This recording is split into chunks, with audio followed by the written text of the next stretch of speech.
जय हिंद दोस्तों, आज की वीडियो में हम लोग ये पांचवा लेसन कवर करेंगे लोग। और इस लेसन का नाम क्या है? छठी शताब्दी ईसा पूर्व का काल यानी कि महाजनपद काल। इस लेसन का नाम क्या है? महाजनपद काल। जिसमें सबसे पहला टॉपिक है जैन धर्म और महावीर। जैन धर्म और महावीर के बारे में अध्ययन करते हैं लोग। जैन धर्म के मूल संस्थापक या प्रवर्तक, जैन धर्म के मूल संस्थापक या प्रवर्तक या प्रथम तीर्थंकर ऋषभ देव को माना जाता है, यानी कि ऋषभ देव माने जाते हैं। महावीर स्वामी जैन आंदोलन के प्रवर्तक थे। जैन आंदोलन के प्रवर्तक कौन थे? तो महावीर स्वामी। प्रथम तीर्थंकर ऋषभ देव का जन्म अयोध्या के इक्ष्वाकु वंश में हुआ था। जो जैन धर्म के प्रथम तीर्थंकर थे ऋषभ देव, उनका जन्म अयोध्या के किस वंश में हुआ था? तो इक्ष्वाकु वंश में हुआ था। दूसरे तीर्थंकर अजीतनाथ, दूसरे तीर्थंकर कौन थे? तो अजीतनाथ है। अजीतनाथ का जन्म भी अयोध्या में हुआ था। यजुर्वेद में इनका उल्लेख मिलता है। जो अजीतनाथ है दूसरे तीर्थंकर जैन धर्म के, इनका उल्लेख है किस वेद में देखने को मिलता है? तो यजुर्वेद में देखने को मिलता है। 19वें तीर्थंकर मल्लीनाथ है और इनका जो प्रतीक है मल्लीनाथ का, वह प्रतीक क्या है? तो कलश है। इनका प्रतीक क्या है? कलश है। 19वें तीर्थंकर मल्लीनाथ को श्वेतांबर महिला मानते हैं, जबकि दिगंबर उन्हें पुरुष मानते हैं। जो मल्लीनाथ है इन्हें श्वेतांबर क्या मानते हैं? तो महिला मानते हैं, और वहीं दिगंबर की बात किया जाए तो ये पुरुष मानते हैं।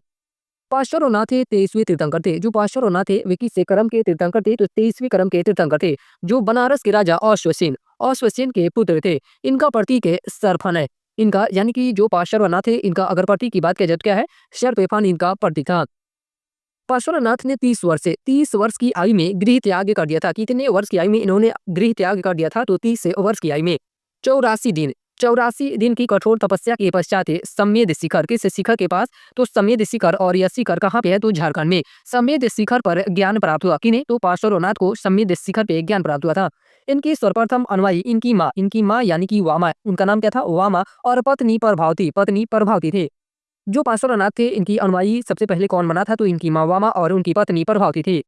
पुष्पचूला भिक्षुणी संघ की अध्यक्ष थी। जो पुष्पचूला चूला थी वह भिक्षुणी संघ की अध्यक्ष थी। महावीर स्वामी का जीवन परिचय, यहाँ पे छोटा सा टॉपिक है कि महावीर स्वामी के बारे में जीवन परिचय दिया गया है। तो इनका जन्म की बात किया जाए, महावीर स्वामी का जन्म तो 599 ईसा पूर्व अथवा 540 ईसा पूर्व में कुंडग्राम वैशाली बिहार में हुआ था। यह जो विरोधाभास है कि 599 ईसा पूर्व या 540 होगा, तो एनसीईआरटी इसे 2 बार प्रकाशित किया था। एक बार 599 और एक बार 540, इसलिए यहाँ पे 2 बार दिखाया गया है। इनके पिता की बात किया जाए, इनके पिता का नाम क्या था? महावीर स्वामी का तो सिद्धार्थ थे। इनके पिता कौन थे? सिद्धार्थ थे। वज्जी संघ के ज्ञात्री कुल के प्रधान थे। किस कुल के प्रधान थे? तो ज्ञात्री कुल के प्रधान थे। माता का नाम है त्रिशला। माता कौन थी? तो त्रिशला लिच्छवी शासक चेटा की बहन थी। इनकी जो माता थी वह लिच्छवी शासक चेटा की बहन थी। पत्नी यशोदा थी। पत्नी का नाम क्या था? तो यशोदा। कुंडिन्य गोत्र की कन्या, ये क्या थी? तो कुंडिन्य गोत्र की कन्या थे। पुत्री का नाम क्या था? प्रिय दर्शना बहुत सारे बुक्स में आपको अनुजा भी देखने को मिलता है। महावीर स्वामी की पुत्री का नाम क्या था? तो अनुजा या प्रिय दर्शना था। इनका दामाद कौन था? तो जमाली इनके दामाद थे। गृह त्यागे, महावीर स्वामी के गृह त्याग की बात की जाए तो 30 वर्ष की आयु में बड़े भाई नंदीवर्धन की आज्ञा से इन्होंने अपना गृह त्याग दिया था। शिष्य इनके कौन थे? तो मकलीपुत्र गोसाल इनके शिष्य थे। इनके शिष्य कौन थे? तो मकलीपुत्र गोसाल थे। और ये कौन थे? तो आजीवक संप्रदाय के संस्थापक थे। यानी कि मकलीपुत्र गोसाल कौन थे? तो आजीवक के संप्रदाय के संस्थापक थे। ज्ञान इन्हें कब प्राप्त हुआ था? ज्ञान प्राप्ति, और जो ज्ञान प्राप्त हुआ था उसे कैवल्य कहा जाता है। जैन धर्म में क्या कहा जाता है? कैवल्य कहा जाता है। 12 वर्ष की तपस्या के पश्चात 42 वर्ष की आयु में जिरिम्बिक ग्राम में ऋतुपालिका नदी के तट पर साल वृक्ष के नीचे इन्हें ज्ञान की प्राप्ति हुआ था।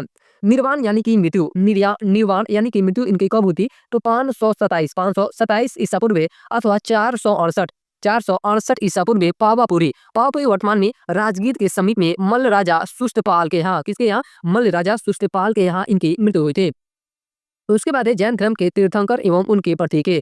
24वें तीर्थंकर का नाम दिया गया है और उनका प्रतीक दिया गया है। तो सबसे पहले थे ऋषभ देव। इन्हें आदिनाथ भी कहा जाता है या आदिनाथ के नाम से भी जाना जाता है ऋषभ देव को। इनका प्रतीक क्या था? प्रतीक चिन्ह इनका वृषभ था। उसके बाद थे विमलनाथ का प्रतीक जो था वह ओवरा था। नेक्स्ट है अजीतनाथ का प्रतीक क्या हो जाएगा? गज हो जाएगा। अनंतनाथ का प्रतीक सेन था। अनंतनाथ का प्रतीक सॉरी था नहीं है। अनंतनाथ का प्रतीक क्या है? तो सेन है। संभवनाथ है। उसके बाद अगले तीर्थंकर है संभवनाथ है। संभवनाथ का प्रतीक क्या है? तो अश्व यानी कि घोड़ा है। धर्मनाथ है। धर्मनाथ का प्रतीक क्या हो जाएगा? ओरज हो जाएगा। उसके बाद ही अगले तीर्थंकर है अभिनंदन नाथ है। अभिनंदन नाथ का प्रतीक क्या है तो कपि है। सुमति नाथ है। सुमति नाथ का प्रतीक एक क्रॉन्च है। पद्म प्रभु, पद्म प्रभु का आपका अगर बात किया जाए प्रतीक का तो पद्म इनका प्रतीक चिन्ह हो जाएगा। सुपार्श्वनाथ है। सुपार्श्वनाथ का प्रतीक चिन्ह स्वास्तिक है। चंद्र प्रभु, चंद्र प्रभु का प्रतीक चिन्ह चंद्र है। पुष्पदंत का प्रतीक चिन्ह मकर है। शीतलनाथ का प्रतीक चिन्ह श्रीवत्स है। श्रेयांसनाथ, श्रेयांस नाथ का प्रतीक चिन्ह गेंडा है। वसुपूज्य, वसुपूज्य का प्रतीक चिन्ह महिष है। शांतिनाथ है अगले तीर्थंकर है शांतिनाथ। शांतिनाथ का प्रतीक चिन्ह क्या है तो मृग है। कुंथुनाथ है। कुंथुनाथ का प्रतीक चिन्ह यज है। अरथनाथ, अरथ है अरनाथ का प्रतीक है मीन है। मल्लीनाथ का प्रतीक है कलश है। मुन्नी सुव्रत है। मुन्नी सुव्रत का आपका प्रतीक की बात किया जाए तो कुर्मु है। नेमिनाथ है। नेमिनाथ का प्रतीक चिन्ह नीलोत्पल है। क्या है? नीलोत्पल है। अरिष्ट नेमि, अरिष्ट नेमि का प्रतीक चिन्ह शंख है। पार्श्वनाथ का सर्पफन है। क्या है? सर्पफन है। और ये किस क्रम के थे तो 23वें क्रम के तीर्थंकर थे। और अंतिम तीर्थंकर हो जाएंगे महावीर स्वामी। इनका प्रतीक क्या है तो सिंह है यानी कि शेर है। जैन धर्म की त्रिरत्न, ये बहुत इंपॉर्टेंट है। यहाँ से बार बार क्वेश्चन बनता है कि जैन धर्म के त्रिरत्न कौन कौन से है। तो पहला है सम्यक दर्शन। पहला कौन सा है? सम्यक दर्शन। उसके बाद है दूसरा सम्यक ज्ञान और तीसरा है सम्यक आचरण। त्रिरत्न के अनुशीलन में निम्न महाव्रतों का पालन अनिवार्य है। तो कौन कौन सा महाव्रत है तो अहिंसा है, सत्यवचन है, अस्तेय है, अपरिग्रह एवं पांचवा आपका ब्रह्मचर्य है। नोट इन 5 व्रतों में ऊपर के 4 यानी कि जो अहिंसा, सत्यवचन, अस्तेय और अपरिग्रह जो 4 थे ये पार्श्वनाथ ने दिए थे। जबकि जो पांचवा व्रत ब्रह्मचर्य व्रत महावीर ने जोड़ा। किसके द्वारा जोड़ा गया था तो महावीर स्वामी के द्वारा जोड़ा गया था।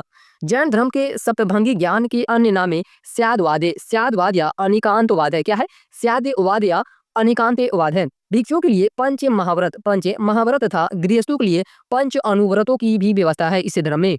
जैन धर्म के ज्ञान यानी कि ऐसे शब्द दिए गए हैं और इस सब का मतलब क्या होता है तो सबसे पहला है कि मति ज्ञान है इंद्रिय जनित ज्ञान होता है। जो मति ज्ञान है ये क्या है तो इंद्रिय जनित ज्ञान होता है।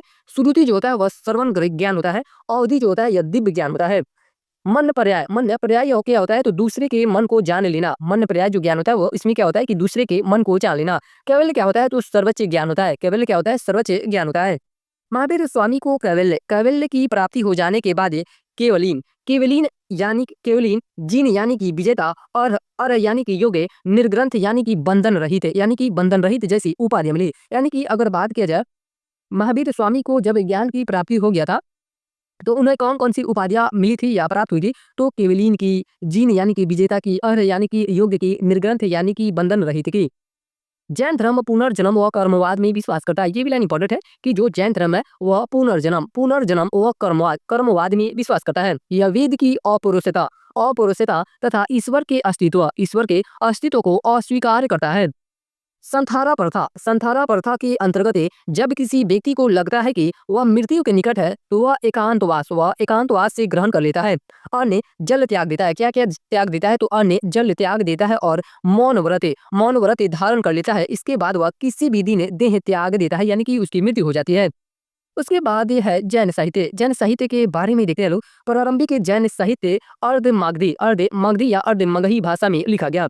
जैन साहित्य को आगम कहा जाता है। जैन साहित्य को क्या कहा जाता है तो आगम ही कहा जाता है। जिसमें 12 अंगे, 12 उपांगे, 10 प्रकरणे, 6 छेद सूत्रे, 4 मूल सूत्रे, 1 नंदी सूत्रे एवं एक अनुयोग द्वार है। इन आगम ग्रंथों की रचना संभवतः श्वेतांबर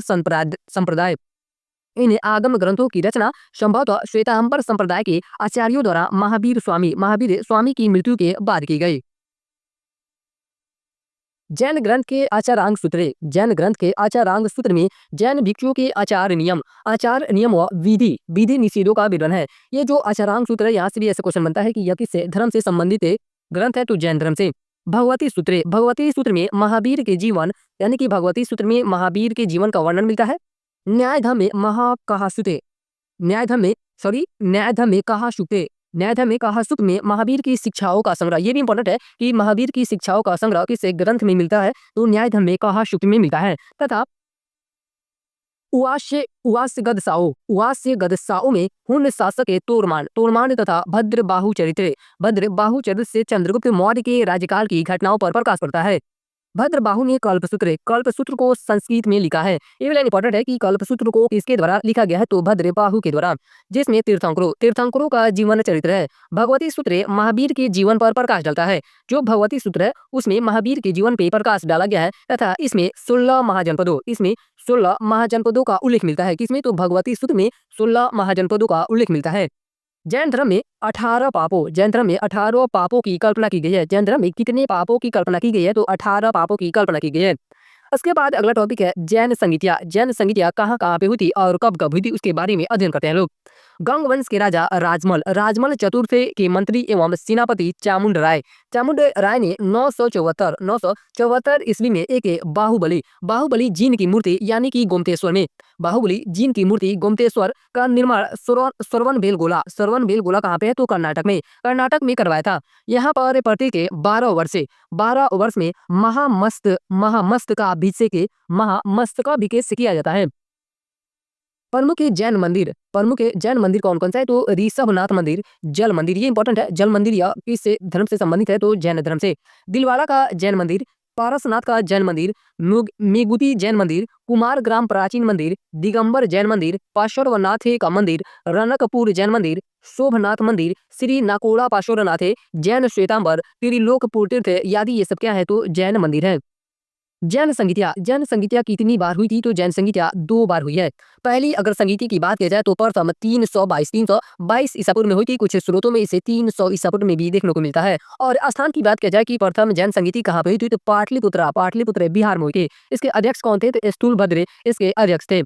12 अंगों का संकलन किया गया, यानी कि इसमें 12 जो अंग आपका साहित्य थे, जैन साहित्य, इसी में ही इनका संकलन किया गया। जैन धर्म का 2 संप्रदायों में विभाजन हुआ। ये भी इंपॉर्टेंट है कि जैन धर्म का 2 संप्रदाय में विभाजन किस संगीति में हुआ था, तो प्रथम संगीति में। और किसमें टूट गया, तो श्वेतांबर, पहला बना श्वेतांबर और दूसरा बना दिगंबर।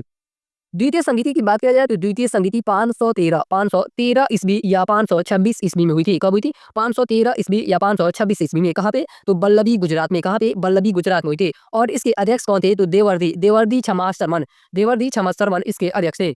इसमें धर्म ग्रंथों का अंतिम संकलन कर इन्हें लिपिबद्ध किया गया। उसके बाद ही अगला धर्म है बौद्ध धर्म। ये भी इंपॉर्टेंट है। बौद्ध धर्म के संस्थापक महात्मा बुद्ध थे। बौद्ध धर्म के संस्थापक कौन थे, तो महात्मा बुद्ध थे। बुद्ध का अर्थ है प्रकाशमान अथवा जागृत होता है। क्या होता है, बुद्ध का अर्थ है प्रकाशमान या जागृत होता है। गौतम बुद्ध के जीवन संबंधी 4 दृश्य अत्यंत प्रसिद्ध है, जिन्हें देखकर उनके मन में वैराग्य की भावना उठी। किसकी भावना उठी, तो वैराग्य की भावना उठी। और वो 4 दृश्य कौन कौन से हैं, तो पहला वृद्ध व्यक्ति को उन्होंने देखा, दूसरा बीमार व्यक्ति को देखा, तीसरा मृत व्यक्ति को देखा और चौथा सन्यासी व्यक्ति को देखा। और जो सन्यासी व्यक्ति था वह प्रसन्न मुद्रा में था, यानी किस मुद्रा में था, तो प्रसन्न मुद्रा में था। उसके बाद अगला टॉपिक है बुद्ध के जीवन से संबंधित बौद्ध धर्म के प्रतीक। बुद्ध जो महात्मा बुद्ध थे, उनके जन्म जो है, उनका जन्म को किस प्रतीक या चिन्ह से दर्शाया जाता है, तो कमल व साढ़ का चिन्ह क्या है, तो जन्म का प्रतीक है। गृह त्याग जो है, यानी कि जो घोड़ा है, घोड़ा किसका प्रतीक है, तो गृह त्याग का प्रतीक है। उसी तरह पीपल यानी कि बोधि वृक्ष किसका प्रतीक है, तो ज्ञान का प्रतीक है। जो पदचिन्ह था महात्मा बुद्ध का, जो पदचिन्ह था, यानी कि पदचिन्ह जो प्रतीक है, वह किसका आपका जो निर्वाण का प्रतीक चिन्ह क्या हो जाएगा, पदचिन्ह हो जाएगा। क्या हो जाएगा, पदचिन्ह। मृत्यु, इसे बौद्ध धर्म में महापरिनिर्वाण कहा गया है। मृत्यु को, यानी कि गौतम बुद्ध की मृत्यु को बौद्ध धर्म में क्या कहा गया है, तो महापरिनिर्वाण कहा गया। और इसके प्रतीक की बात की जाए तो स्तूप हो जाएगा। गौतम बुद्ध जीवन परिचय, शॉर्ट फॉर्म में अब उनके जीवन परिचय के बारे में देखते हैं लोग। इनका जन्म कब हुआ था, गौतम बुद्ध का जन्म 563 ईसा पूर्व में हुआ था। कब हुआ था, 563 ईसा पूर्व में। जन्म स्थान की बात की जाए तो लुम्बनी नेपाल में हुआ था। कहाँ पे, लुम्बनी नेपाल में इनका जन्म हुआ था। बचपन का नाम है सिद्धार्थ था। गोत्र कौन था, तो गोत्रीय अभिधाने गौतम। पिता का नाम सुदोधन, इनके पिता का नाम क्या था, तो सुदोधन कपिल वस्तु के साकेगढ़ के प्रधान थे। कहाँ के प्रधान थे, तो साकेगढ़ के प्रधान थे। माता का नाम है गौतम बुद्ध का, माता का नाम माया देवी अथवा महामाया। यह जो महामाया है अन्य पुस्तकों में देखने को मिलता है, या माया देवी इनका नाम था, इनकी माता का नाम। कोलिय गणराज्य की कन्या थे। किस गणराज्य की कन्या थी, तो कोलिय गणराज्य की कन्या थे। पालन पोषण, मौसी प्रजापति गौतमी द्वारा गौतम बुद्ध का जो पालन पोषण हुआ था वह किसके द्वारा हुआ था, तो मौसी जो थी इनकी प्रजापति गौतमी ने इनका पालन पोषण किया था। पत्नी का नाम क्या था, यशोधरा। पत्नी का इनका नाम क्या था, तो यशोधरा। अन्य इनकी नाम की बात किया जाए यशोधरा का, तो अन्य नाम गोपा, बिंबा, भद्र कक्षा इनका अन्य नाम था।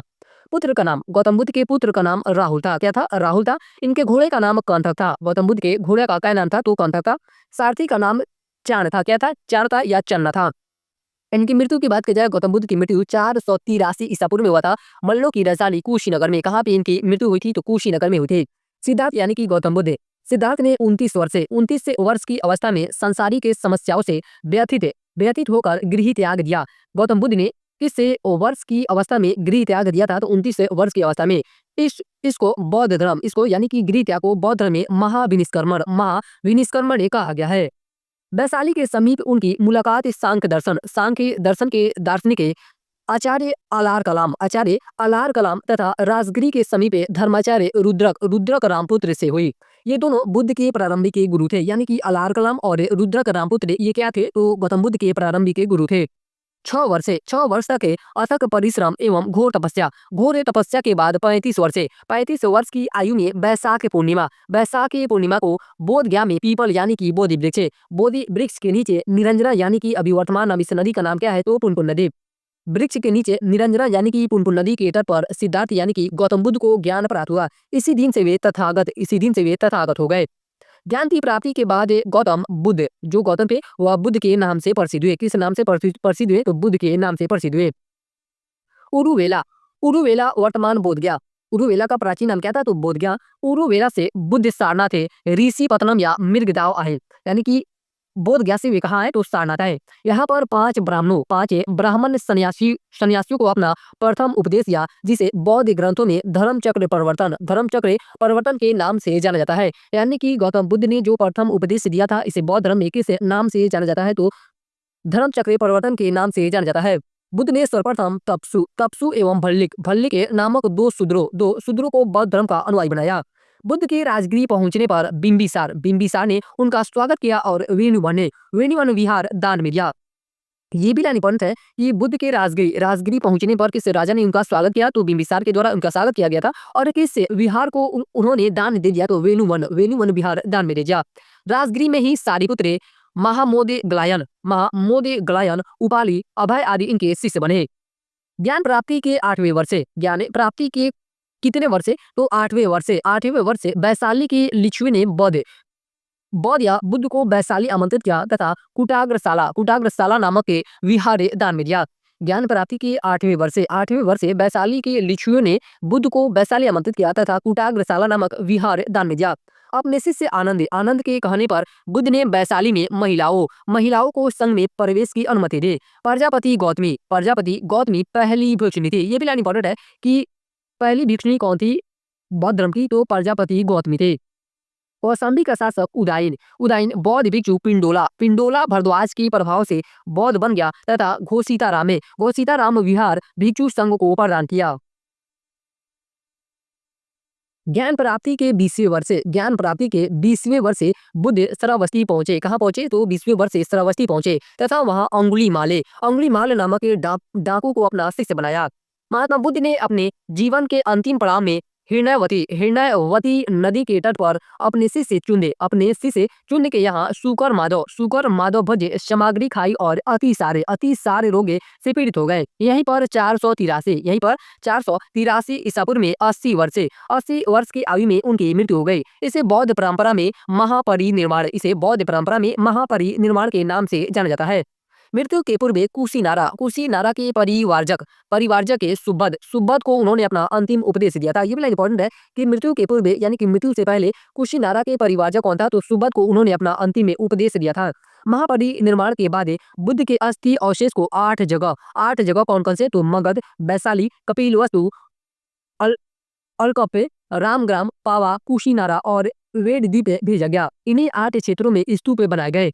बुद्ध ने आम जनता की भाषा पाली में उपदेश दिए। किस भाषा में इन्होंने उपदेश दिए थे? तो पाली भाषा में इन्होंने जनता को उपदेश दिए थे। महात्मा बुद्ध के अनुसार एक वस्तु के विनाश के पश्चात दूसरी की उत्पत्ति होती है। प्रत्येक घटना के पीछे कार्य कारण का संबंध है, यानी कि कोई भी घटना होती है तो उसके कार्य कारण का संबंध होता है। कार्य कारण का यही सिद्धांत प्रत्यय समुत्पाद के नाम से जाना जाता है। किस नाम से जाना जाता है? तो प्रत्यय समुत्पाद के नाम से जाना जाता है। बुद्ध ने निर्वाण प्राप्त करने को कहा, अर्थात इच्छाओं और तृष्णाओं से छुटकारा, जिससे जन्म मरण के बंधन से मुक्ति मिले। बौद्ध धर्म के त्रिरत्न कौन कौन से हैं? तो बुद्ध, धम्म, संघ, ये भी इंपॉर्टेंट है। जैसे जैन धर्म के त्रिरत्न थे उसी तरह बौद्ध धर्म के भी त्रिरत्न है। और वह त्रिरत्न कौन कौन से हैं? तो बुद्ध है, धम्म है और ये संघ है। बौद्ध धर्म के चार आर्य सत्य कौन कौन से हैं? तो दुख है, दुख समुदाय, दुख निरोधगामिनी, दुख निरोधगामिनी प्रतिपदा और दुख निरोधे। इन सांसारिक दुखों से मुक्ति हेतु बुद्ध ने अष्टांगिक मार्ग की बातें कही। और ये अष्टांगिक मार्ग कौन कौन सा है? तो सम्यक कर्मांते, सम्यक आजीव, सम्यक व्यायाम, सम्यक स्मृति, सम्यक समाधि, सम्यक दृष्टि, सम्यक संकल्प, सम्यक वाक्य। बुद्ध ने निर्वाण प्राप्ति को सरल बनाने के लिए निम्न 10 सीलों पर बल दिया। कितने सील बौद्ध धर्म में देखने को मिलते हैं? तो 10 सीलों पर बल दिया गया है। पहला है अहिंसा, दूसरा है सत्य, तीसरा अस्तय, अस्तय का मतलब क्या होता है? चोरी ना करना, अस्तय का मतलब क्या होता है? चोरी ना करना। चौथा है अपरिग्रह, अपरिग्रह का मतलब होता है किसी प्रकार की संपत्ति ना रखना। पांचवा है मद्य सेवन ना करना, यानी कि शराब वगैरह का सेवन नहीं करना। असमय भोजन ना करना। सातवां है सूखे प्रद बिस्तर पर ना सोना। आठवां है आभूषणों का त्याग करना। नौवां है स्त्रियों से दूर रहना, यानी कि ब्रह्मचर्य अपनाना। 10वां है व्यभिचार आदि से दूर रहना। बौद्ध धर्म अनात्मवादी, ये इंपॉर्टेंट है कि जो बौद्ध धर्म है वह अनात्मवादी, अनिश्वरवादी तथा पुनर्जन्म में विश्वास करता है। बौद्ध धर्म किस सिद्धांत में विश्वास करता है? तो अनात्मवादी, अनिश्वरवादी और पुनर्जन्म में विश्वास करता है।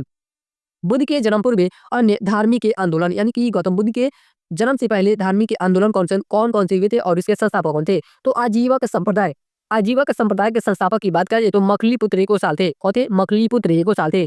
जो आजीवक संप्रदाय या भाग्यवादी सिद्धांत पे इसका प्रचार हुआ था। घोर अक्रियवादी संप्रदाय की अगर संस्थापक की बात की जाए तो पूरन कश्यप थे। पूरन कश्यप किस संप्रदाय की स्थापना किए थे? तो घोर अक्रियवादी की। उच्छेदवादी जो है या भौतिकवादी सिद्धांतों पे कार्य किया था। अजीत के सकम्बलिन इसके संस्थापक थे। नित्यवादी संप्रदाय के संस्थापक पकुते कचायन इसके संस्थापक हो जाएंगे संदेहवादी। इसे इसे अज्ञेयवादी या अनिश्चयवादी संप्रदाय भी कहा जाता है। तो संदेहवादी के संस्थापक कौन हो जाएंगे? संजय वेलिटीपुते इसके संस्थापक हो जाएंगे। संघ में प्रविष्ट होने को उपसंपदा कहा जाता है। संघ में प्रविष्ट यानी कि सम्मिलित होने को क्या कहा जाता है? तो उपसंपदा कहा जाता था। संघ की सदस्यता लेने वालों को पहले श्रमण का दर्जा मिलता था और 10 वर्षों बाद जब उसकी योग्यता स्वीकृत हो जाती थी तब उसे भिक्षु का दर्जा मिलता था।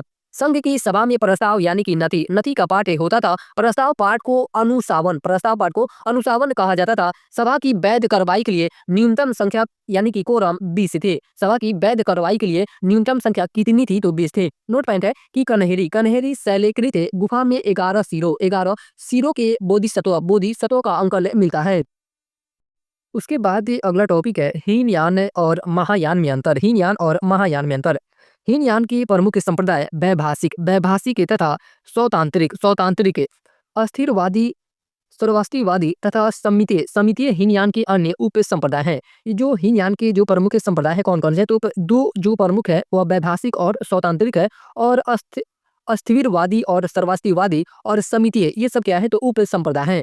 महायाने बौद्ध संप्रदाय के दो मुख्य भाग हैं। पहला है शून्यवाद या माध्यमिका एवं दूसरा है विज्ञानवाद या योगाचार्य। हीनयान में बुद्ध महापुरुष के रूप में है, यानी कि हीनयान में महात्मा बुद्ध को महापुरुष के रूप में देखा जाता है, जबकि महायान में देवता के रूप में स्थापित हो गए हैं। महायान में गौतम बुद्ध को देवता के रूप में स्थापित कर दिया गया है। ब्रजयान संप्रदाय के सिद्धांते मंजूश्री मूलकल्पे तथा गुह समाज नामक ग्रंथों में मिलते हैं। यह क्या है? तो दोनों ग्रंथ है। महात्मा बुद्ध के महापरिनिर्वाण के उपरांत आयोजित विभिन्न बौद्ध संगीतियों में संकलित किए गए त्रिपिटक संभवतः सर्वाधिक प्राचीन धार्मिक ग्रंथ है। ये त्रिपिटक कौन कौन से हैं? तो ये आप याद रखेंगे, ये इंपॉर्टेंट है। ये त्रिपिटक सूत पीटक, विनय पीटक एवं अभिधम्म पीटक के नाम से जाने जाते हैं। बौद्ध धर्म में कितने पीटकों की चर्चा की गई है? तो 3। पहला होता है आपका सूत पीटक, दूसरा विनय पीटक, तीसरा अभिधम्म पीटक। सूत पीटक की रचना आनंद ने की थी। सूत पीटक की रचना किसके द्वारा की गई थी? तो आनंद के द्वारा की गई थी। विनय पीटक की रचना उपाली ने की थी। विनय पीटक की रचना किसके द्वारा की गई थी? तो उपाली के द्वारा। अभिधम्म पीटक का संकलन अशोक के समय संपन्न तृतीय बौद्ध संगीति में मोगलीपुतिस ने किया था। यानी कि अभिधम्म पीटक का संकलन किसके द्वारा किया गया था? तो मोगलीपुतिस के द्वारा किया गया था। त्रिपिटक के अतिरिक्त कुछ अन्य बौद्ध ग्रंथ भी पाली भाषा में लिखे गए हैं और ये कौन-कौन से हैं? पहला है मिलिंद इससे इससे ईसा की प्रथम 2 शताब्दियों के भारतीय जनजीवन के विषय में जानकारी मिलती है। इसमें यूनानी शासक मिनांडर एवं बौद्ध भिक्षु नागसेन के बीच बौद्ध मत पर वार्ता का वर्णन मिलता है। ये जो लाइन है ये भी इंपॉर्टेंट है कि मिनांडर और बौद्ध भिक्षु नागसेन के बीच जो वार्ता हुआ है वो किस पुस्तक में देखने को मिलता है तो मिलिंद में देखने को मिलता है। अगला है दीपवंश यह पुस्तक ये भी बौद्ध ग्रंथ है।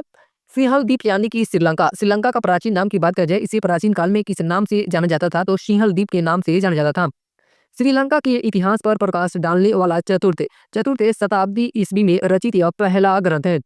नेक्स्ट है जातक कथा है। इसमें महात्मा बुद्ध के पूर्व जन्मों की कथाएं हैं। यह पाली भाषा में रचित है, यानी कि जो भी जातक कथा है वह किस भाषा में रचित गई है तो पाली भाषा में रची गई है। महावस्तु यह विनय पिटक से संबंधित ग्रंथ है। जो महावस्तु है यह किस विषय से संबंधित है, सॉरी किस पिटक से संबंधित है तो विनय पिटक से संबंधित है। बुद्ध की प्रमुख मुद्राएं यानी कि उनकी कौन कौन सी मुद्राएं है किससे, तो पहला है धर्मचक्र मुद्रा, दूसरा है भूमि स्पर्श मुद्रा, तीसरा है वरद मुद्रा, चौथा है अभय मुद्रा और ये आपका पांचवा है ज्ञान मुद्रा। उसके बाद ये अगला टॉपिक है बौद्ध संगीति कितने हुए तो अभी तक बौद्ध संगीति चार बार हुआ है। सबसे पहला देखते हैं लोग प्रथम बौद्ध संगीति की अगर समय बात किया जाए तो यह 483 ईसा पूर्व में हुआ था। प्रथम बौद्ध संगीति कब हुआ था तो 483 ईसा पूर्व में हुआ था। कहाँ पे हुआ था तो सप्तर्णी गुफा राजगृह में हुआ था। कहाँ पे सप्तर्णी गुफा राजगृह में। और इसके अध्यक्ष कौन थे प्रथम बौद्ध संगीति के तो महाकश्यप थे। तत्कालीन शासक उस समय शासक कौन था तो अजातशत्रु, और अजातशत्रु किस वंश से संबंधित है तो हर्यक वंश से संबंधित शासक था। कार्य या निर्णय या विशेषता यानी कि प्रथम बौद्ध संगीति की विशेषता क्या रहा था और उसके निर्णय क्या लिए थे। बुद्ध के उपदेशों का संकलन किया गया। सूत पीटक धार्मिक संभाषण और बुद्ध की संवादों का संकलन किया गया तथा विनय पिटक भिक्षुओं के नियम, जो विनय पिटक है इसमें भिक्षुओं के नियम दिए गए हैं और जो सूत पिटक है इसमें धार्मिक संभाषण और बुद्ध के संवादों का संकलन किया गया है। दूसरा है द्वितीय बौद्ध संगीति यह 383 ईसा पूर्व में हुआ था। कब हुआ था 383 ईसा पूर्व में हुआ था। कहाँ पे तो वैशाली में हुआ था। कहाँ पे वैशाली में हुआ था। और इसके अध्यक्ष कौन थे तो इसके अध्यक्ष की बात किया जाए तो साबक मीर या सर्वकामनी या साबक मीर थे। और उस समय यानी कि द्वितीय बौद्ध संगीति के समय शासक कौन था तो कालाशोक का शासन था और यह किस वंश से संबंधित हो जाएगा तो शीशु नाग वंश से कालाशोक का संबंधित हो जाएगा। भिक्षुओं में मतभेद के कारण बौद्ध संघ में विभाजन हुआ, यानी कि अष्टवीर एवं महासंघिक जो बौद्ध संघ था वह दो भागों में बट गया। द्वितीय बौद्ध संगीति में एक बटा आपका अष्टवीर और दूसरा भाग बटा महासांघिक। तृतीय बौद्ध संगीति 251 ईसा पूर्व में होती है। तृतीय बौद्ध संगीति कब हुई थी तो 251 ईसा पूर्व में हुई थी। कहाँ पे तो पाटलिपुत्र में हुई थी। और इसकी अध्यक्षता किसके द्वारा की गई थी तो मोगलीपुतीस के द्वारा की गई थी। इस समय कौन शासक था तो अशोक, और अशोक शासक था और किस वंश से संबंधित है तो मौर्य वंश से संबंधित है। अभिधम्म पिटक दार्शनिक सिद्धांत का संकलन किया गया। अभिधम्म पिटक का संकलन किससे बौद्ध संगीति में किया गया था तो तृतीय बौद्ध संगीति में किया गया था। नेक्स्ट है चतुर्थ बौद्ध संगीति लगभग ईसा की प्रथम शताब्दी। यह कब हुई थी तो लगभग ईसा की प्रथम शताब्दी में हुई थी। कहाँ पे तो कुंडल वन कश्मीर में हुई थी। कहाँ पे कुंडल वन कश्मीर में हुई थी। इसके अध्यक्ष कौन थे तो वसुमित्र इसके अध्यक्ष थे और उपाध्यक्ष की बात की जाए तो अश्वघोष इसके उपाध्यक्ष थे। यानी कि चतुर्थ बौद्ध संगीति के अध्यक्ष वसुमित्र थे और अश्वघोष उपाध्यक्ष थे। किसके शासनकाल में यह हुआ था तो कनिष्क के शासनकाल में हुआ था और कनिष्क किस वंश से संबंधित शासक है तो कुषाण वंश से संबंधित है। बौद्ध धर्म का विभाजन ये इंपॉर्टेंट है कि बौद्ध धर्म का विभाजन हीनयान और महायान में किस संगीति में हुआ था तो चतुर्थ बौद्ध संगीति के तहत हुआ था बौद्ध धर्म का विभाजन। उसके बाद ये अगला धर्म है शैव धर्म। शिव की पूजा का प्रारंभिक पुरातात्विक साक्ष्य हड़प्पा सभ्यता के अवशेषों से प्राप्त होता है तथा लिंग पूजा का प्रथम उल्लेख मत्स्य पुराण में। ये लाइन बहुत इंपॉर्टेंट है कि लिंग पूजा का प्रथम उल्लेख किस पुराण में देखने को मिलता है तो मत्स्य पुराण में देखने को मिलता है। यूनानी राजदूत है मेगा अस्तिनिज ने शिव को डायनोसिस के नाम से उल्लेख किया है। यानी कि शिव भगवान को मेगा अस्तिनिज जो मेगा अस्तिनिज है वह शिव को किस नाम से उल्लेख किया है तो डायनोसिस के नाम से उल्लेख किया है। पुराणों में लिंग पूजा का उल्लेख मिलता है और अर्धनारीश्वर तथा त्रिमूर्ति की भी पूजा भी प्रारंभ हो गई। पल्लव काल में शैव धर्म का प्रचार प्रसार नैनार संतों द्वारा किया गया। पल्लव काल में शैव धर्म का प्रचार प्रसार किसके द्वारा किया गया तो नैनार संतों के द्वारा किया गया। नैनार संतों की संख्या 63 बताई जाती है। नैनार संतों की संख्या कितनी बताई जाती है तो 63 बताई जाती है। चोल शासक शैव उपासक थे। जो चोल शासक थे वह किसके उपासक उपासक थे? तो शैव उपासक थे। पाशुपत संप्रदाय, उसके बाद अगला संप्रदाय है पाशुपत संप्रदाय। पुराणों के अनुसार इस संप्रदाय की स्थापना लकुलिस से अथवा लकुली नामक एक ब्रह्मचारी ने की थी। पाशुपत संप्रदाय की स्थापना किसके द्वारा की गई थी? तो लकुलिस से या अथवा लकुली के द्वारा की गई थी। पाशुपत संप्रदाय का प्रमुख केंद्र नेपाल के काठमांडू स्थित पशुपतिनाथ मंदिर है। इसका प्रमुख केंद्र यानी कि पाशुपत संप्रदाय का प्रमुख केंद्र कहाँ पे है? तो नेपाल के काठमांडू स्थित पशुपतिनाथ मंदिर है। नेक्स्ट है कपालिक। इस संप्रदाय के उपासक शिव के अवतार के रूप में भैरव की पूजा करते हैं। जो कपालिक के संप्रदाय के लोग होते हैं या इसके मानने वाले होते हैं वे शिव के अवतार के रूप में भैरव की पूजा करते हैं। नेक्स्ट है कालमुख। अतिवादी क्रियाओं के कारण ही इन्हें शिव पुराण में महाव्रतधर कहा गया है। नेक्स्ट है लिंगायत या वीर शैव 12वीं सदी में इस संप्रदाय का प्रवर्तन दक्षिण भारत में अल्लम प्रभु और उनके शिष्य वसो ने किया। इस संप्रदाय में लिंग पूजा का विशेष महत्व है। नाथ संप्रदाय 10वीं शताब्दी में मत्येंद्रनाथ ने नाथ संप्रदाय की स्थापना की। नाथ संप्रदाय की स्थापना किसके द्वारा की गई थी? तो मत्येंद्र नाथ के द्वारा की गई थी। और कब की गई थी? तो 10वीं शताब्दी में। नाथ संप्रदाय का प्रमुख केंद्र गोरखपुर है। नाथ संप्रदाय का प्रमुख केंद्र कहाँ पे है? तो गोरखपुर है। अगला धर्म है वैष्णो धर्म। अगला धर्म कौन सा है? तो वैष्णो धर्म। वैष्णो धर्म का विकास से भागवत धर्म से हुआ है। किस धर्म से हुआ? तो भागवत धर्म से हुआ है। इसके प्रवर्तक कौन थे? तो वासुदेव कृष्ण थे। जो वृष्णि यानी कि सातवत वंश से संबंधित थे। जो वासुदेव कृष्ण थे ये किस वंश से संबंधित थे? तो सातवत वंश से संबंधित थे। वासुदेव कृष्ण मथुरा के निवासी थे। ये कहाँ के निवासी थे? तो मथुरा के निवासी थे। उसके बाद कुछ संप्रदाय दिए गए हैं और उस संप्रदाय का मत क्या था और उस संप्रदाय के आचार्य कौन थे? तो सबसे पहला है वैष्णव संप्रदाय। वैष्णव संप्रदाय के मत क्या रहा था? तो विशिष्टता दैत इसका मत था और इसके आचार्य कौन थे? तो रामानुज इसके आचार्य थे। नेक्स्ट है ब्रह्म संप्रदाय का मत क्या रहा था? दैतवाद रहा था। क्या रहा था? दैतवाद रहा था। और इसके आचार्य की बात की जाए तो आनंद तीर्थ इसके आचार्य हो जाएंगे। नेक्स्ट है रुद्र संप्रदाय। नेक्स्ट कौन सा है? रुद्र संप्रदाय। इसका मत क्या था? तो शुद्धा दैते इसके आचार्य कौन थे? तो वल्लभाचार्य थे। कौन थे? इसके आचार्य वल्लभाचार्य थे। नेक्स्ट है सनक संप्रदाय। सनक के संप्रदाय का मत क्या है? तो दैता दैत इसका मत है और इसके आचार्य कौन है? तो निम्बार्क है। कौन है? निम्बार्क है। नेक्स्ट है शाक्य धर्म। नेक्स्ट कौन सा धर्म है? शाक्य धर्म। इससे संप्रदाय में सर्वशक्तिमान देवी स्त्री है। कौन है? इस संप्रदाय में सर्वशक्तिमान किसे माना गया है? तो देवी यानी कि स्त्री को माना गया है। इसमें मुख्यतः माता दुर्गा और काली की उपासना की जाती है। शाक्य धर्म में माता दुर्गा और काली की उपासना की जाती है। माता दुर्गा का सर्वप्रथम उल्लेख मार्कंडे पुराण में मिलता है। ये भी लाइन बहुत इंपॉर्टेंट है कि माता दुर्गा का सर्वप्रथम उल्लेख किस पुराण में देखने को मिलता है? तो मार्कंडे पुराण में देखने को मिलता है। जबलपुर का 64 योगिनी मंदिर शाक्त धर्म का एक महत्वपूर्ण केंद्र है। जो 64 योगिनी मंदिर है यह किस धर्म का एक महत्वपूर्ण केंद्र है? तो शाक्त धर्म का एक महत्वपूर्ण केंद्र है। मौर्य काल में भी वैष्णव धर्म प्रचलित था। मेगा अश्निस की इंडिका में मथुरा को सूरसेन और कृष्ण को हेराक्लीज कहा गया है। भागवत धर्म से संबंधित प्रथम अभिलेखीय साक्ष्य बेसनगर यानी कि विदिशा का यवन राजदूत हेलियोडोरस का गरुड़ स्तंभ है। मत्स्य पुराण में विष्णु के 10 अवतारों का उल्लेख मिलता है। विष्णु के 10 अवतारों का उल्लेख किस पुराण में देखने को मिलता है? तो मत्स्य पुराण में। जो इस प्रकार है यानी कि 10 अवतारों का यहाँ पे नाम दिया गया है। तो सबसे पहला है मत्स्य, दूसरा है कूर्मे, नेक्स्ट है वरा, नृसिंह, वामन, परशुराम और ये आपका राम। ये इंपॉर्टेंट है परशुराम। यहाँ से ऐसे क्वेश्चन बनता है कि जो परशुराम थे ये किसके अवतार थे? तो विष्णु का अवतार थे। और ये जो राम जी थे ये भी विष्णु का अवतार थे। बलराम एवं कृष्णा बुद्ध एवं कल्कि ये भी किसके अवतार है? तो विष्णु के अवतार है। तमिल प्रदेश में अलवार संतों ने वैष्णव धर्म का प्रचार प्रसार किया। अलवार संतों ने किस प्रदेश में वैष्णव धर्म का प्रचार प्रसार किया था? तो तमिल प्रदेश में। कहाँ पे? तमिल प्रदेश में। अलवार संतों की संख्या 12 बताई जाती है। अलवार संतों की संख्या कितनी बताई जाती है? तो 12 बताई जाती है। अवतारवाद का सर्वप्रथम उल्लेख श्रीमद् भागवत गीता में मिलता है। यह जो ये भी इंपॉर्टेंट है कि अवतारवाद का सर्वप्रथम उल्लेख किस पुस्तक में मिलता है? तो श्रीमद् भगवत गीता में मिलता है। उसके बाद ही अगला टॉपिक है महाजनपद। बुद्ध के समय 16 बड़े बड़े राज्यों का उल्लेख मिलता है जो महाजनपद कहलाते थे। बौद्ध ग्रंथ है अंगुत्तर निकाय। बौद्ध ग्रंथ कौन सा है? तो अंगुत्तर निकाय में 16 महाजनपदों का वर्णन किया गया है जो निम्नलिखित है। यहाँ से डायरेक्ट ऐसे क्वेश्चन बनता है कि 16 महाजनपदों का उल्लेख किस बौद्ध ग्रंथ में किया गया है? तो अंगुत्तर निकाय में किया गया है। किसमें? अंगुत्तर निकाय में किया गया है।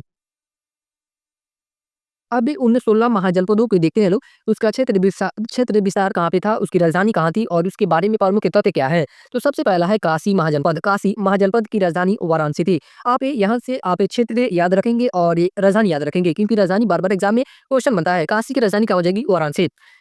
क्षेत्र विस्तार वर्तमान में उत्तर प्रदेश के वाराणसी के आसपास इसका क्षेत्र विस्तार है। प्रमुख तत्वों में यहाँ का शक्तिशाली राजा ब्रह्मदत्त था। यहाँ का शक्तिशाली यानी कि काशी का शक्तिशाली राजा कौन था? तो ब्रह्मदत्त था जिसने कौशल पर विजय प्राप्त की। अजातशत्रु के समय काशी पर मगध का अधिकार था। अजातशत्रु के समय काशी पर किसका अधिकार था? तो मगध का अधिकार था। उसके बाद है कुरु। कुरु की राजधानी कहाँ हो जाएगी? कुरु की राजधानी इंद्रप्रस्थ थी। कुरु की राजधानी कहाँ थी? तो इंद्रप्रस्थ थी। मेरठ तथा दक्षिण पूर्व हरियाणा। मेरठ तथा दक्षिण पूर्व हरियाणा वर्तमान इसका विस्तार हो जाएगा। बुद्ध के काल में यहाँ का राजा कोरय था। बुद्ध के काल में यहाँ का राजा कौन था? तो कोरय था। कुरु देश के लोग अपनी बुद्धि एवं बल के लिए प्रसिद्ध थे। नेक्स्ट है अंग। अंग की राजधानी चंपा थी। अंग की राजधानी कहाँ थी? तो चंपा थी। भागलपुर व मुंगेर का क्षेत्र अभी वर्तमान इसकी स्थिति है। भागलपुर और मुंगेर का क्षेत्र विस्तार यहाँ पे आपका अंग देखने को मिलता था। महाभारत तथा पुराणों में चंपा का प्राचीन नाम मालिनी मिलता है। महाभारत तथा पुराणों में चंपा का प्राचीन नाम क्या मिलता है? तो मालिनी मिलता है। बुद्ध के समय चंपा की गणना भारत की 6 महानगरियों में की जाते थे। इस नगर में वास्तुकार महागोविंद थे। यानी कि अंग जो नगर था इसी नगर में वास्तुकार महागोविंद थे।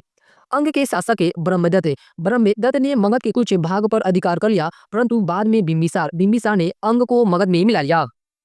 उसके बाद है कौशल। कौशल की राजधानी कहाँ थी? तो श्रावस्ती थी। कौशल की राजधानी कहाँ थी? तो श्रावस्ती थी। वर्तमान अयोध्या मंडल। पूर्व में गंडक नदी, पश्चिम में पांचाल, उत्तर में नेपाल तलहटी और दक्षिण में स्यंदिका यानी कि सई नदी के बीच का क्षेत्र अभी वर्तमान में इसका क्षेत्र विस्तार है। श्रावस्ती की पहचान उत्तर प्रदेश के आधुनिक श्रावस्ती जिले के सहित महित ग्राम से की जाती है। जो श्रावस्ती की पहचान है अभी वर्तमान में उत्तर प्रदेश के आधुनिक श्रावस्ती जिले के सहित महित ग्राम से की जाती है। सरयू नदी इसे 2 भागों में विभाजित करती है। जो सरयू नदी है कौशल को कितने भागों में विभाजित करती है? तो 2 भागों में विभाजित करती है। पहला उत्तरी कौशल की राजधानी श्रावस्ती और दक्षिणी कौशल की राजधानी कुशावती थी। उत्तरी कौशल की राजधानी कहाँ थी? तो श्रावस्ती थी और दक्षिणी कौशल की राजधानी कुशावती थी। यहाँ का प्रसिद्ध राजा परसेनजीत बुद्ध का समकालीन था। जो परसेनजीत था वह किस महाजनपद का राजा था? तो कौशल का राजा था और यह महात्मा बुद्ध के समकालीन थे। उसके बाद है मगध। ये इंपॉर्टेंट है। मगध इसकी राजधानी राजगिरी या गिरिवर थी। इसकी राजधानी कहाँ थी? तो राजगिरी या गिरिवर थी। इसके क्षेत्र विस्तार की बात की जाए तो दक्षिणी बिहार के वर्तमान पटना गया जिले में विस्तृत इसका विस्तार। उत्तर में गंगा, दक्षिण में विंध्य पर्वत तथा पूर्व में चंपा से पश्चिम में सोन नदी तथा चंपा नदी मगध और अंग को विभाजित करती थी। जो चंपा नदी है यह मगध और अंग को विभाजित करते थे। मगध की प्राचीन राजधानी राजगिरी या गिरिवरज 5 पहाड़ियों के बीच स्थित थी। उसके बाद है वज्जी की राजधानी की बात किया जाए तो वज्जी की राजधानी वैशाली थी। वज्जी की राजधानी कहाँ थी? तो इसकी राजधानी वैशाली थी। क्षेत्र विस्तार कहाँ पे हो जाएगा? तो उत्तरी बिहार में विस्तृत था। यह जो वज्जी था यह उत्तरी बिहार में विस्तृत था। वैशाली की पहचान आधुनिक बिहार के मुजफ्फरपुर जिले में स्थित बसार से की जाती है। यह 8 राज्यों का संघ था। जो वज्जी था यह कितने राज्यों का संघ था? तो 8 राज्यों का संघ था। बुद्ध के समय एक शक्तिशाली संघ था। यह जो वज्जी था यह बुद्ध के समय एक शक्तिशाली संघ था। वज्जी लिच्छवी मिथिला के विदे तथा कुंडग्राम के ज्ञात्री के अतिरिक्त उग्र भोग इच्छाकू तथा पौरव थे। उसके बाद है मल्ल की राजधानी कुशीनगर थी और अभी वर्तमान इसका क्षेत्र विस्तार आधुनिक पूर्वी उत्तर प्रदेश के देवरिया गोरखपुर का क्षेत्र है। क्या है? देवरिया गोरखपुर का क्षेत्र है। इस राज्य के 2 भाग थे। एक भाग की राजधानी कुशीनगर यानी कि कस्या और दूसरी भाग की राजधानी पावा यानी कि पड़रौना थे। कुशीनगर में ही महात्मा बुद्ध ने निर्वाण प्राप्त किया था। ये लाइन बहुत इंपॉर्टेंट है कि महात्मा बुद्ध ने निर्वाण कहाँ प्राप्त किया था? तो कुशीनगर में ही निर्वाण प्राप्त किया था। अगला है चेदी इसकी राजधानी सुक्तिमती या शक्तिमती थी। आधुनिक बुंदेलखंड इसका क्षेत्र है। महाभारत के काल में यहाँ का शासक शिशुपाल था। महाभारत काल में यहाँ का शासक कौन था? तो शिशुपाल था। कलिंग में जिस चेदी शासक खारवेल का शासन था संभवतः वह इसी की एक शाखा रही होगी। कलिंग में जिस चेदी शासक खारवेल का शासन था संभवतः वह इसी की एक शाखा रही होगी। नेक्स्ट है वत्स। वत्स की राजधानी कौशाम्बी थी। वत्स की राजधानी कहाँ थी? तो कौशाम्बी थी। और इसका क्षेत्र विस्तार कहाँ पे है? तो प्रयागराज यानी कि इलाहाबाद एवं बांदा उत्तर प्रदेश। बुद्ध काल में यहाँ पौरव पौरव वंश के शासक के उदयन उदयन का शासन था। यहाँ से घोषिताराम घोषिताराम विहारे और उदयन उदयन के राजप्रसाद के अवशेष प्राप्त हुए हैं। नेक्स्ट है उत्तरी पंचाल और दक्षिणी पंचाल। उत्तरी पंचाल एवं दक्षिणी पंचाल इसकी राजधानी यानी कि उत्तरी पंचाल की राजधानी अहिछत्र थी और दक्षिणी पंचाल की राजधानी कामपेली थी।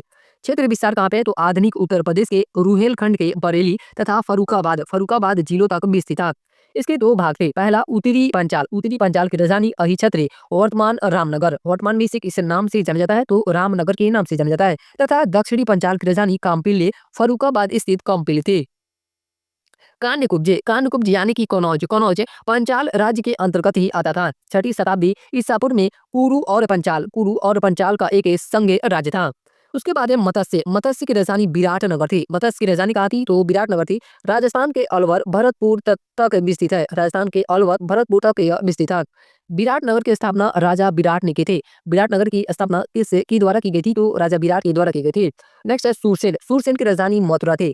सूरसेन की राजधानी कहाँ थी? तो मथुरा थी। आधुनिक के व्रज मंडल उत्तर प्रदेश में विस्तृत था। बुद्ध काल में यहाँ का शासक अवंती पुत्र था। बुद्ध काल में यहाँ का शासक कौन था? तो अवंती पुत्र था जो बुद्ध का प्रिय शिष्य था। अस्मक अस्मक की राजधानी पोतन या पोटिल थी। अस्मक की राजधानी कहाँ थी? तो पोतन या पोटिल थी। आंध्र प्रदेश के गोदावरी के तट पर स्थित था। एकमात्र महाजनपद दो जो दक्षिण भारत में स्थित था। ये भी लाइन इंपॉर्टेंट है कि एकमात्र कौन सा महाजनपद था जो दक्षिण भारत में स्थित था? तो यह अस्मक था। बुद्ध से पूर्व अस्मक और अवंती में संघर्ष चल रहा था, किंतु बुद्ध काल में अवंती ने इसे विजित कर लिया। उसके बाद है अवंती। अवंती की राजधानी यानी कि ये भी दो भागों में बटी हुई थी और उत्तरी अवंती की राजधानी उज्जैनी थी और दक्षिणी अवंती की राजधानी महिष्मति थी। पश्चिमी एवं मध्य मालवा के क्षेत्र में विस्तृत था। इसके दो भागे उत्तरी अवंती की राजधानी उज्जैनी थी। दक्षिणी अवंती की राजधानी महिष्मति थी। दक्षिणी अवंती की राजधानी कहाँ थी? तो महिष्मति थी। बुद्ध काल में इसकी राजधानी उज्जैनी ही थी, जहाँ का राजा चंद प्रदोत था। यह बौद्ध धर्म का प्रसिद्ध केंद्र था। यानी कि जो अवंती था यह बौद्ध धर्म का प्रसिद्ध केंद्र था। नेक्स्ट है गांधार। गांधार की राजधानी तक्षशिला थी। गांधार की राजधानी कहाँ थी? तो तक्षशिला पेशावर तथा रावलपिंडी जिलों में विस्तृत था। तक्षशिला प्राचीन काल में विद्या एवं व्यापार का प्रसिद्ध केंद्र था। 6ठी शताब्दी ईसा पूर्व में यहाँ का शासक पुष्कर सारिन था। गांधार और मगध के बीच मैत्री संबंध था। उसके बाद अंतिम है कंबोज। कंबोज की राजधानी राजपुर या हटक थी। कंबोज की राजधानी कहाँ थी? तो राजपुर या हटक थी। कश्मीर के राजौरी तथा हजारा जिले में विस्तृत था। कौटिल्य ने कंबोजो को वार्तास से एस्ट्रोप जीवी संघे वार्तास से एस्ट्रोप जीवी संघ अर्थात कृषि पशुपालन वाणिज्य तथा शस्त्र द्वारा जीविका चलाने वाला कहा है। अगला टॉपिक है बुद्धकालीन गणराज्य। बुद्ध काल के समय कौन कौन से गणराज्य? तो बुद्ध काल में गंगा घाटी में 10 गणराज्यों के होने का प्रमाण मिलते हैं जो निम्नलिखित है। तो पहला है वैशाली के लिच्छवी, कपिलवस्तु के साके, पावा के मल्ल, सुमसुमार पर्वत गिरी के भगे, कुशीनगर के मल्ल, केशपुत के कलाम, अल्पकप के बुलीगढ़, मिथिला के बिरे, रामग्राम के कोलिये, पीपलीवन के मोरिये। मगध का उत्थान ये इंपॉर्टेंट है आपका प्राचीन हिस्ट्री में। मगध का उत्थान अब इसके बारे में देख रहे हैं लोग। मगध के सबसे प्राचीन हर्यक वंश का संस्थापक बृहद्रथ को माना जाता है। मगध के सबसे प्राचीन हर्यक वंश का संस्थापक किसे माना जाता है? तो बृहद्रथ को माना जाता है, जिसकी राजधानी गिरिव्रज या राजगिरी थी। कहाँ थी इसकी राजधानी? मगध की तो राजगिरी या गिरिव्रज थी। बृहद्रथ का पुत्र जरासंध था। इसका पुत्र कौन था? तो जरासंध था। हर्यक वंश से अब इसमें हम लोग हर्यक वंश के बारे में देखे लोग। हर्यक वंश का सबसे पहला शासक होता है आपका बिम्बिसार, जिसका शासनकाल 544 ईसा पूर्व से लेकर 492 ईसा पूर्व तक रहा था। बिम्बिसार को सेनेरिक के रूप में भी जाना जाता है। बिम्बिसार इस वंश का प्रथम शक्तिशाली शासक था।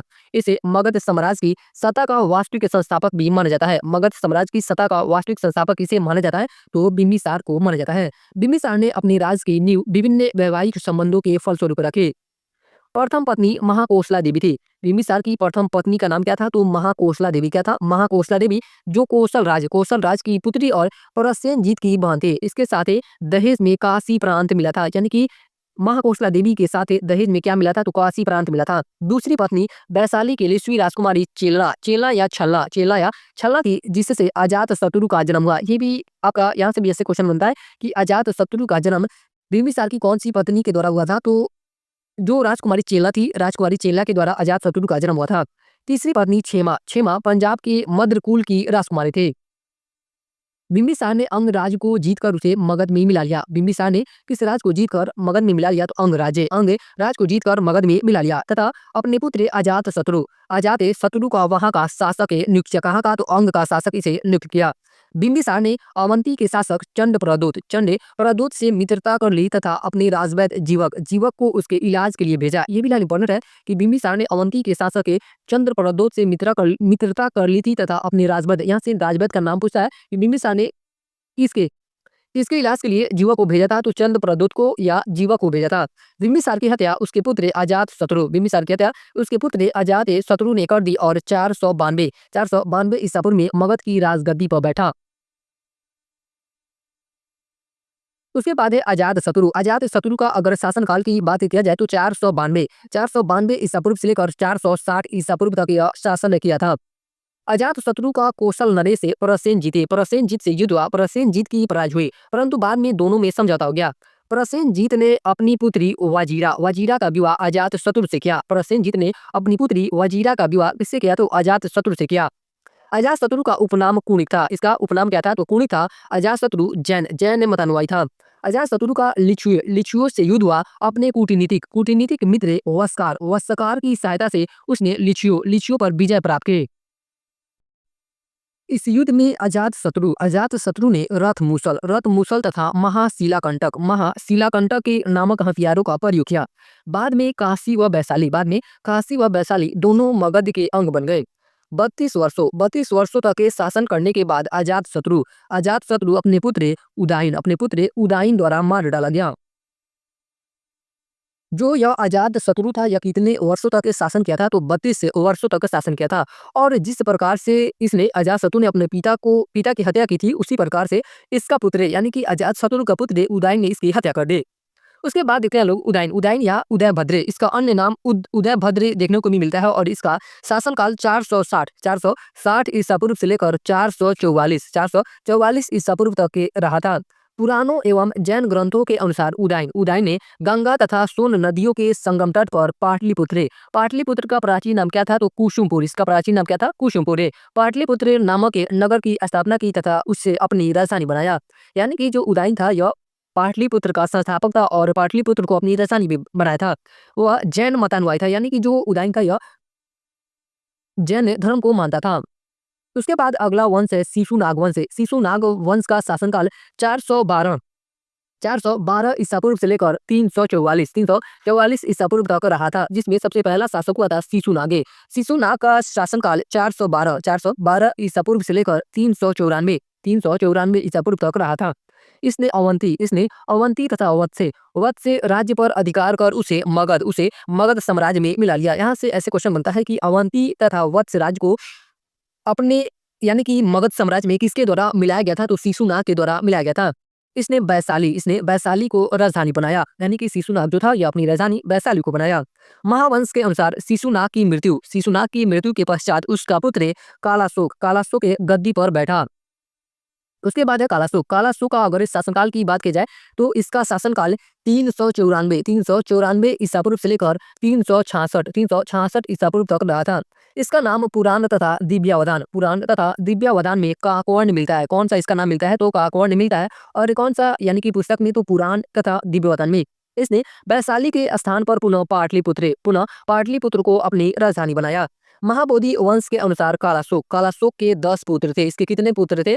तो 10 पुत्र थे जिन्होंने कालाशोक की मृत्यु कब हुई थी? 366 ईसा पूर्व में इसकी मृत्यु हो गई थी। कालाशोक की मृत्यु के बाद मगध पर 22 वर्षों लगभग 344 ईसा पूर्व तक शासन किया। उसके बाद अगला वंश आता है नंदवंश का शासनकाल 344 ईसा पूर्व से लेकर 324 या 23 ईसा पूर्व तक रहा था। इस वंश का संस्थापक महापद्म नंद था यानी कि नंदवंश का संस्थापक के या स्थापना किसके द्वारा की गई थी? तो महापद्म नंद के द्वारा की गई थी। महापद्म नंद को सर्व छत्रांतक यानी कि क्षत्रियों को नाश करने वाला तथा भार्गव यानी कि दूसरे परशुराम का अवतार कहा गया है। इसे कौन सी उपाधि या कि क्या कहा गया है? तो महापद्म नंद को सर्व छत्रांतक और भार्गव कहा गया है। महापद्मनंद के 8 पुत्र थे। इसके कितने पुत्र थे? तो इसके 8 पुत्र थे। धनानंद भी इसका पुत्र था, जो नंद वंश का अंतिम शासक था। नंद वंश का अंतिम शासक कौन था? तो धनानंद था। कौन था? धनानंद था। यह सिकंदर का समकालीन था। यह सिकंदर का समकालीन था। इसके समय में 326 ईसा पूर्व में सिकंदर ने पश्चिमोत्तर भारत पर आक्रमण किया था। ग्रीक यानी कि यूनानी लेखकों ने इसे अग्रमीज कहा है। धनानंद के दरबार में यानी कि धनानंद को यूनानी लेखकों ने क्या कहा है? तो अग्रमीज कहा है। और यह जो यानी कि जो धनानंद था, यह सिकंदर का समकालीन में था। धनानंद के दरबार में चाणक्य कौन थे? तो ये तक्षशिला के आचार्य थे। तक्षशिला का आचार्य आए थे, जिन्हें धनानंद द्वारा अपमानित किया गया था। 322 ईसा पूर्व में चंद्रगुप्त मौर्य ने अपने गुरु चाणक्य की सहायता से धनानंद की हत्या कर मौर्य वंश की नींव रखी। मौर्य वंश की स्थापना किसके द्वारा की गई थी? तो आपका चंद्रगुप्त मौर्य के द्वारा की गई थी। उसके बाद ही अगला आक्रमण आता है विदेशी आक्रमण। विदेशी आक्रमण प्राचीन भारत में प्रथम विदेशी आक्रमण ईरान के हकमनी वंश के राजाओं ने किया। ईरानी शासक के दारा प्रथम का अन्य नाम है डेरियस प्रथम भी देखने को मिलता है। कौन सा नाम था इसका अन्य नाम? डेरियस प्रथम। डेरियस प्रथम ने 516 ईसा पूर्व में पश्चिमोत्तर भारत में प्रवेश कर पंजाब, सिंध नदी के पश्चिम के इलाके और सिंध को जीतकर अपने साम्राज्य में मिला लिया था। मकदूनिया के क्षत्रप फिलिप द्वितीय के पुत्र सिकंदर का जन्म 356 ईसा पूर्व में हुआ था। सिकंदर ने भारत विजय का अभियान 326 ईसा पूर्व में प्रारंभ किया। सिकंदर को भारत में सर्वप्रथम तक्षशिला के शासक आम्बी का सामना करना पड़ा। ये भी लाइन इंपॉर्टेंट है कि सिकंदर को भारत में सबसे पहले तक कहाँ के शासक का सामना करना पड़ा था? तो तक्षशिला के शासक आम्बी का सामना करना पड़ा, जिसने बिना संघर्ष के ही सिकंदर की अधीनता स्वीकार कर ली। सिकंदर को पौरव राजा पोरस के साथ युद्ध करना पड़ा। दोनों के बीच झेलम नदी की कौन सी नदी? तो झेलम नदी के किनारे सुप्रसिद्ध बीतस्ता का युद्ध हुआ।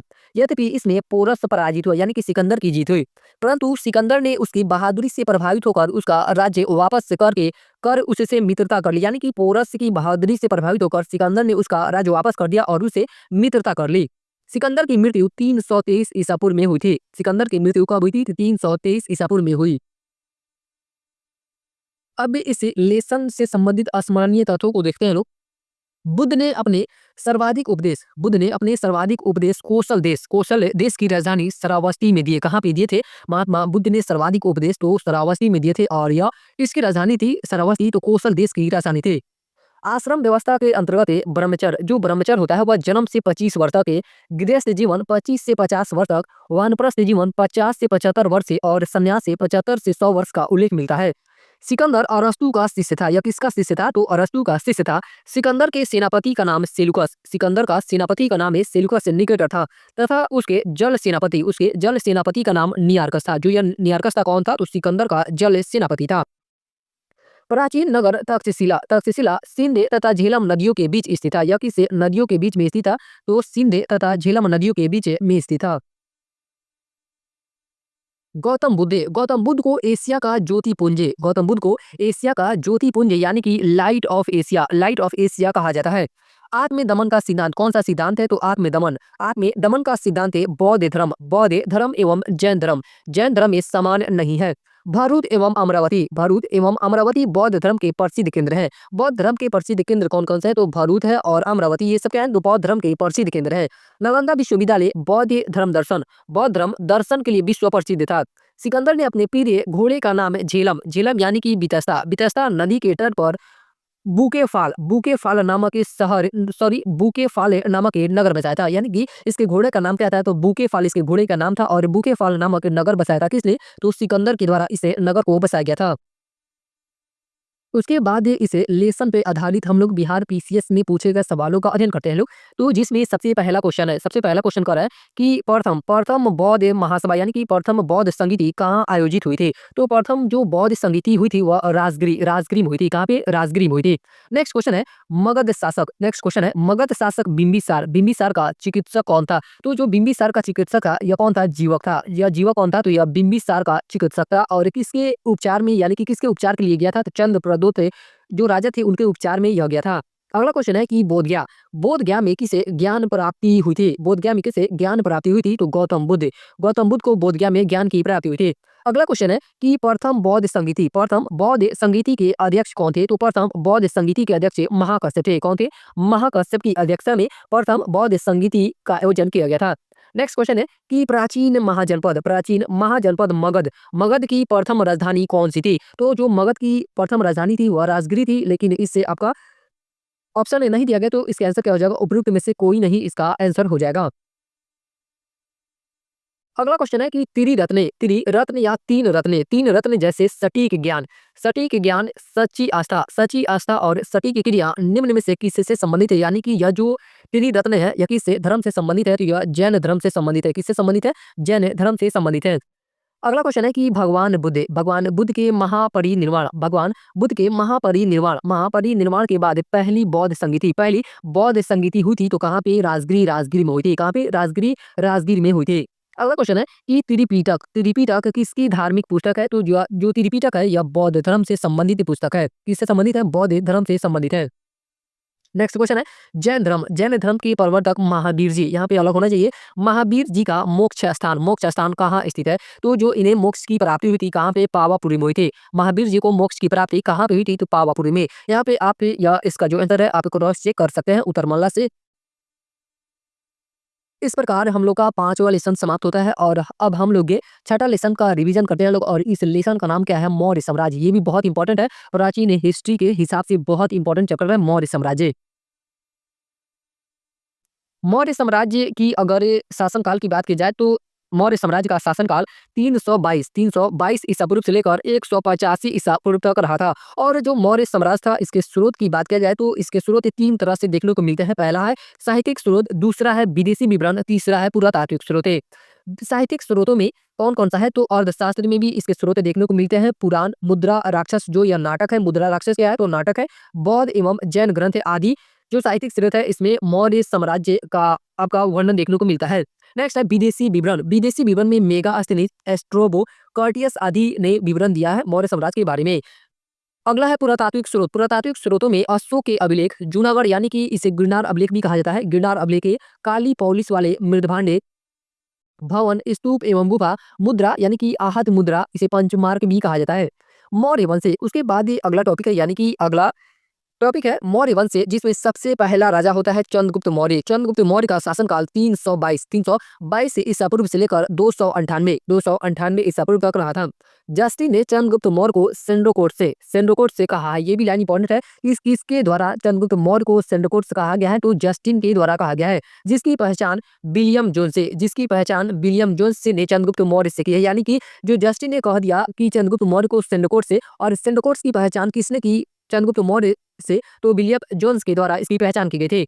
एरियन और प्लूटार्क ने चंद्रगुप्त मौर्य को एंड्रोकोट से कहा है। चंद्रगुप्त ने नंद वंश के अंतिम राजा धनानंद को अपदस्थ कर राजधानी पाटलिपुत्र पर अधिकार कर लिया और 322 ईसा पूर्व में मगध के राज्य सिंहासन पर बैठा। यानी कि जो चंद्रगुप्त मौर्य था यह राज्य सिंहासन पर कब बैठा था? तो 322 ईसा पूर्व में राज्य सिंहासन पर बैठा। रुद्र दामन के गिरनार अभिलेख से ज्ञात होता है कि चंद्रगुप्त ने पश्चिम भारत में सौराष्ट्र तक का प्रदेश जीतकर अपने प्रत्यक्ष शासन के अधीन कर लिया। इस प्रदेश में पुष्यगुप्त चंद्रगुप्त मौर्य का राज्यपाल था और उसने यहीं पर सुदर्शन झील का निर्माण कराया था। ये लाइन इंपॉर्टेंट है कि जो चंद्रगुप्त मौर्य का राज्यपाल था पुष्यगुप्त के द्वारा ही सुदर्शन झील का निर्माण कराया गया था। चंद्रगुप्त ने सेल्यूकस को युद्ध में हराया तथा सेल्यूकस निकेटर ने अपनी पुत्री कर्नेलिया की शादी चंद्रगुप्त मौर्य से की। चंद्रगुप्त मौर्य की शादी किससे हुई थी? तो कर्नेलिया से हुई थी। और युद्ध की संधि शर्तों के अनुसार काबुल, कंधार, हेरात आदि चंद्रगुप्त को दिए। यानी कि काबुल, कंधार, हेरात ये चंद्रगुप्त को मिले थे, यानी कि जब यह कर्नेलिया से शादी किया था। मेगास्थनीज सेल्यूकस का राजदूत था। जो मेगास्थनीज था यह कौन था? यह सेल्यूकस निकेटर का राजदूत था जो चंद्रगुप्त मौर्य के दरबार में रहता था। चंद्रगुप्त मौर्य जैन धर्म का अनुयायी था। चंद्रगुप्त ने श्रवण बेलगोला यह कहाँ पे है? तो ये कर्नाटक में है। 298 ईसा पूर्व में जैन विधि से उपवास पद्धति यानी कि सल्लेखना पद्धति द्वारा प्राण त्याग दिए। जो चंद्रगुप्त मौर्य था यह जैन धर्म का मानने वाला था और इसने सुरनबेलगोला में 298 ईसा पूर्व में जैन विधि से उपवास पद्धति यानी कि उपवास पद्धति को संलेखना पद्धति भी कहा जाता है, इसके द्वारा अपना यह प्राण त्याग दिया था। चंद्रगुप्त मौर्य का प्रधानमंत्री चाणक्य कौटिल्य था। जो चाणक्य थे इन्हें कौटिल्य के रूप में भी जाना जाता है। चाणक्य के बचपन का नाम विष्णुगुप्त था। इनके बचपन का नाम क्या था? तो विष्णुगुप्त था। उसके बाद अगला शासक होता है चंद्रगुप्त मौर्य के बाद बिंदुसार। बिंदुसार का शासनकाल 298 ईसा पूर्व से लेकर 273 ईसा पूर्व तक रहा था। चंद्रगुप्त मौर्य के पश्चात उसका पुत्र बिंदुसार बिंदुसार 298 ईसा पूर्व में मौर्य साम्राज्य की गद्दी पर बैठा। दिव्यावदान के अनुसार अवंती अवंती प्रांत का उपराजा अशोक था। दिव्यावदान के अनुसार जो अवंती प्रांत था उसका उपराजा कौन था? तो अशोक था। बिंदुसार को अमित्र घात यानी कि इसका मतलब क्या हो गया? शत्रु विनाशक, अर्थात ये शत्रु विनाशक के नाम से भी जाना जाता है। बिंदुसार को किससे और अन्य नाम से जाना जाता है? तो अमित्र घात के नाम से जाना जाता है। बिंदुसार आजीवक के संप्रदाय का अनुयायी था। जो बिंदुसार था यह किस संप्रदाय का अनुयायी था? तो आजीवक के संप्रदाय का अनुयायी था। जैन ग्रंथों में बिंदुसार को सिसेन कहा गया है। वायु पुराण में उसे भद्रसार कहा गया है। बिंदुसार को वायु पुराण में क्या कहा गया है? तो भद्रसार कहा गया है। एस्ट्रोबो के अनुसार सीरियन नरेश एंटियोकस ने बिंदुसार के दरबार में डाइमेकस नामक राजदूत भेजा था। ये भी लाइन इंपॉर्टेंट है कि जो सीरियन नरेश एंटियोकस ने बिंदुसार के दरबार में अपना राजदूत डाइमेकस को भेजा था। दिव्यावदान के अनुसार उत्तरापथ की राजधानी तक्षशिला में विद्रोह को खत्म करने के लिए उसने पहले सुसीम को और बाद में अशोक को भेजा। यानी कि बिंदुसार ने उत्तरापथ की जो राजधानी थी तक्षशिला में विद्रोह हो गया था और उस विद्रोह को समाप्त करने के लिए बिंदुसार का जो पुत्र था सुसीम पहले उसे भेजा गया था। जब वह उस विद्रोह को समाप्त नहीं कर पाया तो उसके बाद अशोक को भेजा गया था जो उस विद्रोह को समाप्त कर दिया। उसके बाद ये आता है अशोक का शासनकाल रहा था 273 ईसा पूर्व से लेकर 232 ईसा पूर्व तक इसका शासनकाल रहा था। बिंदुसार की मृत्यु के पश्चात उसका पुत्र अशोक के मौर्य वंश की गद्दी पर बैठा। अशोक की माता का नाम सुभद्रांगी था। इनकी माता का नाम क्या था? तो सुभद्रांगी था। अशोक के पहला भारतीय राजा था जिसने अपने अभिलेखों के सहारे सीधे अपनी प्रजा को संबोधित किया। अभिलेखों की भाषा प्राकृत है। इसके अभिलेखों की भाषा कौन सी थी? तो प्राकृत थी, जबकि ये ब्राह्मी, खरोष्टी, अरामाइक एवं यूनानी लिपियों में लिखे गए हैं। यानी कि और सारी लिपियों में भी लिखे गए हैं। जो अशोक के अभिलेख थे उसे 3 तरह से लिखे गए थे। पहला था शिलालेख के रूप में लिखा गया था, दूसरा था स्तंभलेख के रूप में लिखा गया था और तीसरा था गुहालेख के रूप में लिखा गया था। शिलालेख को भी 2 भागों में बांटा जा सकता है। पहला था दीर्घ शिलालेख और दूसरा था लघु शिलालेख। स्तंभलेख को भी 2 भागों में बांटा जा सकता है। पहला था दीर्घ स्तंभलेख और दूसरा था लघु स्तंभलेख। उसके बाद अगला टॉपिक आता है। ये टॉपिक भी बहुत इंपॉर्टेंट है। अशोक के शिलालेखों में वर्णित विषय वस्तु यानी कि इसके जो शिलालेख थे उस शिलालेख किस विषय से संबंधित था? तो सबसे पहले हम लोग देखते हैं पहला शिलालेख का संबंध किससे था? तो पशु बलि की निंदा इस शिलालेख में की गई है। पहला शिलालेख में इसकी निंदा की गई है तो पशु बलि की निंदा की गई है। सभी मनुष्य मेरी संतान की तरह है। ये भी इंपॉर्टेंट है। यहाँ से डायरेक्ट ऐसे क्वेश्चन बनता है कि सभी मनुष्य मेरी संतान की तरह है, या किसे शिलालेख में उल्लेख किया गया है? तो प्रथम शिलालेख में। दूसरा शिलालेख में पशु चिकित्सा की चर्चा की गई है। मानव चिकित्सा एवं लोक कल्याणकारी कार्य की भी चर्चा की गई है। चोल पांडे सत्यपुत्र एवं केरल पुत्र चेद यानी कि जो यह केरल पुत्र है इसे चेद कहा जाता है। चेद का ये अन्य नाम है केरल पुत्र की चर्चा है। चोल की भी चर्चा है, पांड्य की चर्चा है, सत्यपुत्र एवं केरल पुत्र यानी कि चेद की भी चर्चा दूसरे शिलालेख में की गई है। उसके बाद है तीसरा शिलालेख का संबंध किससे है? तो राजकीय अधिकारियों यानी कि युक्त रज्जुक और प्रादेशिक की चर्चा किस शिलालेख में मिलती है? तो तीसरा शिलालेख में मिलती है। वो हर पांचवें वर्ष से दौरा करने का आदेश इसमें दिया गया है। चौथा शिलालेख का संबंध है धर्माचरण के भेरी नाद द्वारा धम्म का उद्घोष की चर्चा इसमें मिलती है। यानी कि धम्म था, धम्म सिद्धांत की चर्चा किस शिलालेख में किया गया है? तो चौथा शिलालेख में किया गया है। उसके बाद है पांचवा शिलालेख का संबंध धम्म में महामात्रों की नियुक्ति के विषय में जानकारी मिलती है। धम्म में महामात्रों की नियुक्ति के विषय में जानकारी किस शिलालेख में मिलती है? तो पांचवा शिलालेख में। मौर्यकालीन समाज एवं वर्ण व्यवस्था का उल्लेख भी पांचवा शिलालेख में किया गया है। उसके बाद है छठा शिलालेख का संबंध किससे है? इसमें आत्म नियंत्रण, ये भी इंपॉर्टेंट है, नियंत्रण की शिक्षा दी गई है। किस शिलालेख में आत्म नियंत्रण की शिक्षा दी गई है? तो छठा शिलालेख में। आम जनता किसी भी समय राजा से मिल सकती है। सातवां शिलालेख का संबंध किससे है? तो सभी संप्रदायों के लिए सहिष्णुता सहिष्णुता की बातें सातवां शिलालेख में की गई है। अगला है आठवां शिलालेख। आठवां शिलालेख का संबंध किससे है? तो आठवां शिलालेख में अशोक क्या कहता है कि सम्राट की धर्म यात्राओं का उल्लेख किया गया है। सम्राट की धर्म यात्राओं का उल्लेख किस शिलालेख में किया गया है? तो आठवां शिलालेख में किया गया है। बोध गया के भ्रमण का भी उल्लेख इसी शिलालेख में किया गया है। अगला है नौवां शिलालेख। नौवां शिलालेख धम्म समारोह की चर्चा की गई है। धम्म समारोह की चर्चा किस शिलालेख में की गई है? तो नौवां शिलालेख में की गई है। सची भेंट व शिष्टाचार सची भेंट व शिष्टाचार का उल्लेख भी नौवां शिलालेख में किया गया है। उसके बाद है 10वां शिलालेख। 10वां शिलालेख का संबंध है, इसमें अशोक ने आदेश दिया है कि राजा राजा तथा उच्च अधिकारी हमेशा प्रजा के हित में सोचे। इसमें ख्याति ख्याति एवं गौरव गौरव की निंदा की गई है तथा धर्म नीति की श्रेष्ठता पर बल दिया गया है। अगला है 11वां शिलालेख। 11वां शिलालेख में किसकी चर्चा की गई है? तो 11वां शिलालेख में धम्म नीति की व्याख्या की गई है। धम्म नीति की व्याख्या किस शिलालेख में मिलती है? तो 11वां शिलालेख में मिलती है। अगला है 12वां शिलालेख। 12वां शिलालेख में किसकी चर्चा की गई है? तो सर्वधर्म में संभाव एवं स्त्री महामात्री संभाव एवं स्त्री महामात्री की चर्चा किस शिलालेख में मिलती है? तो 12वां शिलालेख में मिलती है। ये इंपॉर्टेंट है, बहुत इंपॉर्टेंट है। 13वां शिलालेख, इसमें कलिंग युद्ध का वर्णन किया गया है। कलिंग युद्ध का वर्णन किस शिलालेख में किया गया है? तो 13वां शिलालेख में किया गया है। पड़ोसी राज्यों का भी वर्णन इसमें मिलता है। अपराध करने वाली आठवीं के जातियों का भी उल्लेख 13वां शिलालेख में ही किया गया है। उसके बाद अंतिम शिलालेख है 14वां शिलालेख है। अशोक ने जनता को धार्मिक जीवन बिताने के लिए प्रेरित किया है। अशोक ने जनता को धार्मिक जीवन बिताने के लिए प्रेरित किया है किस शिलालेख में? तो 14वां शिलालेख में। उसके बाद है अशोक के 7 स्तंभलेख और उसके बारे में देखते हैं लोग कहाँ से प्राप्त हुआ है। तो पहला है प्रयाग स्तंभलेख। प्रयाग के स्तंभलेख यह पहले कौशाम्बी में था। जो प्रयाग स्तंभलेख था यह पहले कहाँ था? तो कौशाम्बी में था। अकबर ने इसे इलाहाबाद के किले में स्थापित कराया। इसे रानी का अभिलेख कहा जाता है। ये भी लाइन बहुत इंपॉर्टेंट है कि किस स्तंभलेख को रानी का अभिलेख कहा जाता है? तो जो प्रयाग स्तंभलेख था उसे रानी का अभिलेख कहा जाता है। और इसे कौशाम्बी से दिल्ली यानी कि कौशाम्बी से इलाहाबाद में स्थापित किसके द्वारा किया गया था? तो अकबर के द्वारा इसे स्थापित किया गया था। उसके बाद है दिल्ली टोपरा स्तंभलेख है। फिरोज शाह तुगलक द्वारा इसे टोपरा से दिल्ली लाया गया। इसे कहाँ से दिल्ली लाया गया था? टोपरा से दिल्ली लाया गया। और किसके द्वारा? तो फिरोज शाह तुगलक के द्वारा। इस पर अशोक के 7 अभिलेखों का उल्लेख है। यानी कि जो दिल्ली टोपरा स्तंभलेख है इस पे अशोक के 7 अभिलेखों का उल्लेख किया गया है। उसके बाद है दिल्ली मेरठ जो स्तंभ लेख है पहले मेरठ में स्थित था। यह पहले मेरठ में स्थित यह स्तंभ लेख फिरोज शाह तुगलक के द्वारा दिल्ली लाया गया। यानी कि जो यह दोनों स्तंभ लेख थे फिरोज शाह तुगलक के द्वारा ही दिल्ली लाया गया था। उसके बाद है रामपुरवा स्तंभ लेख। यह चंपारण बिहार में स्थित है। कहाँ पे स्थित है? तो यह चंपारण बिहार में स्थित है। उसके बाद है अगला लौरिया अरेराज यह चंपारण बिहार में स्थित है। लौरिया नंदनगढ़ ये भी चंपारण बिहार में स्थित है।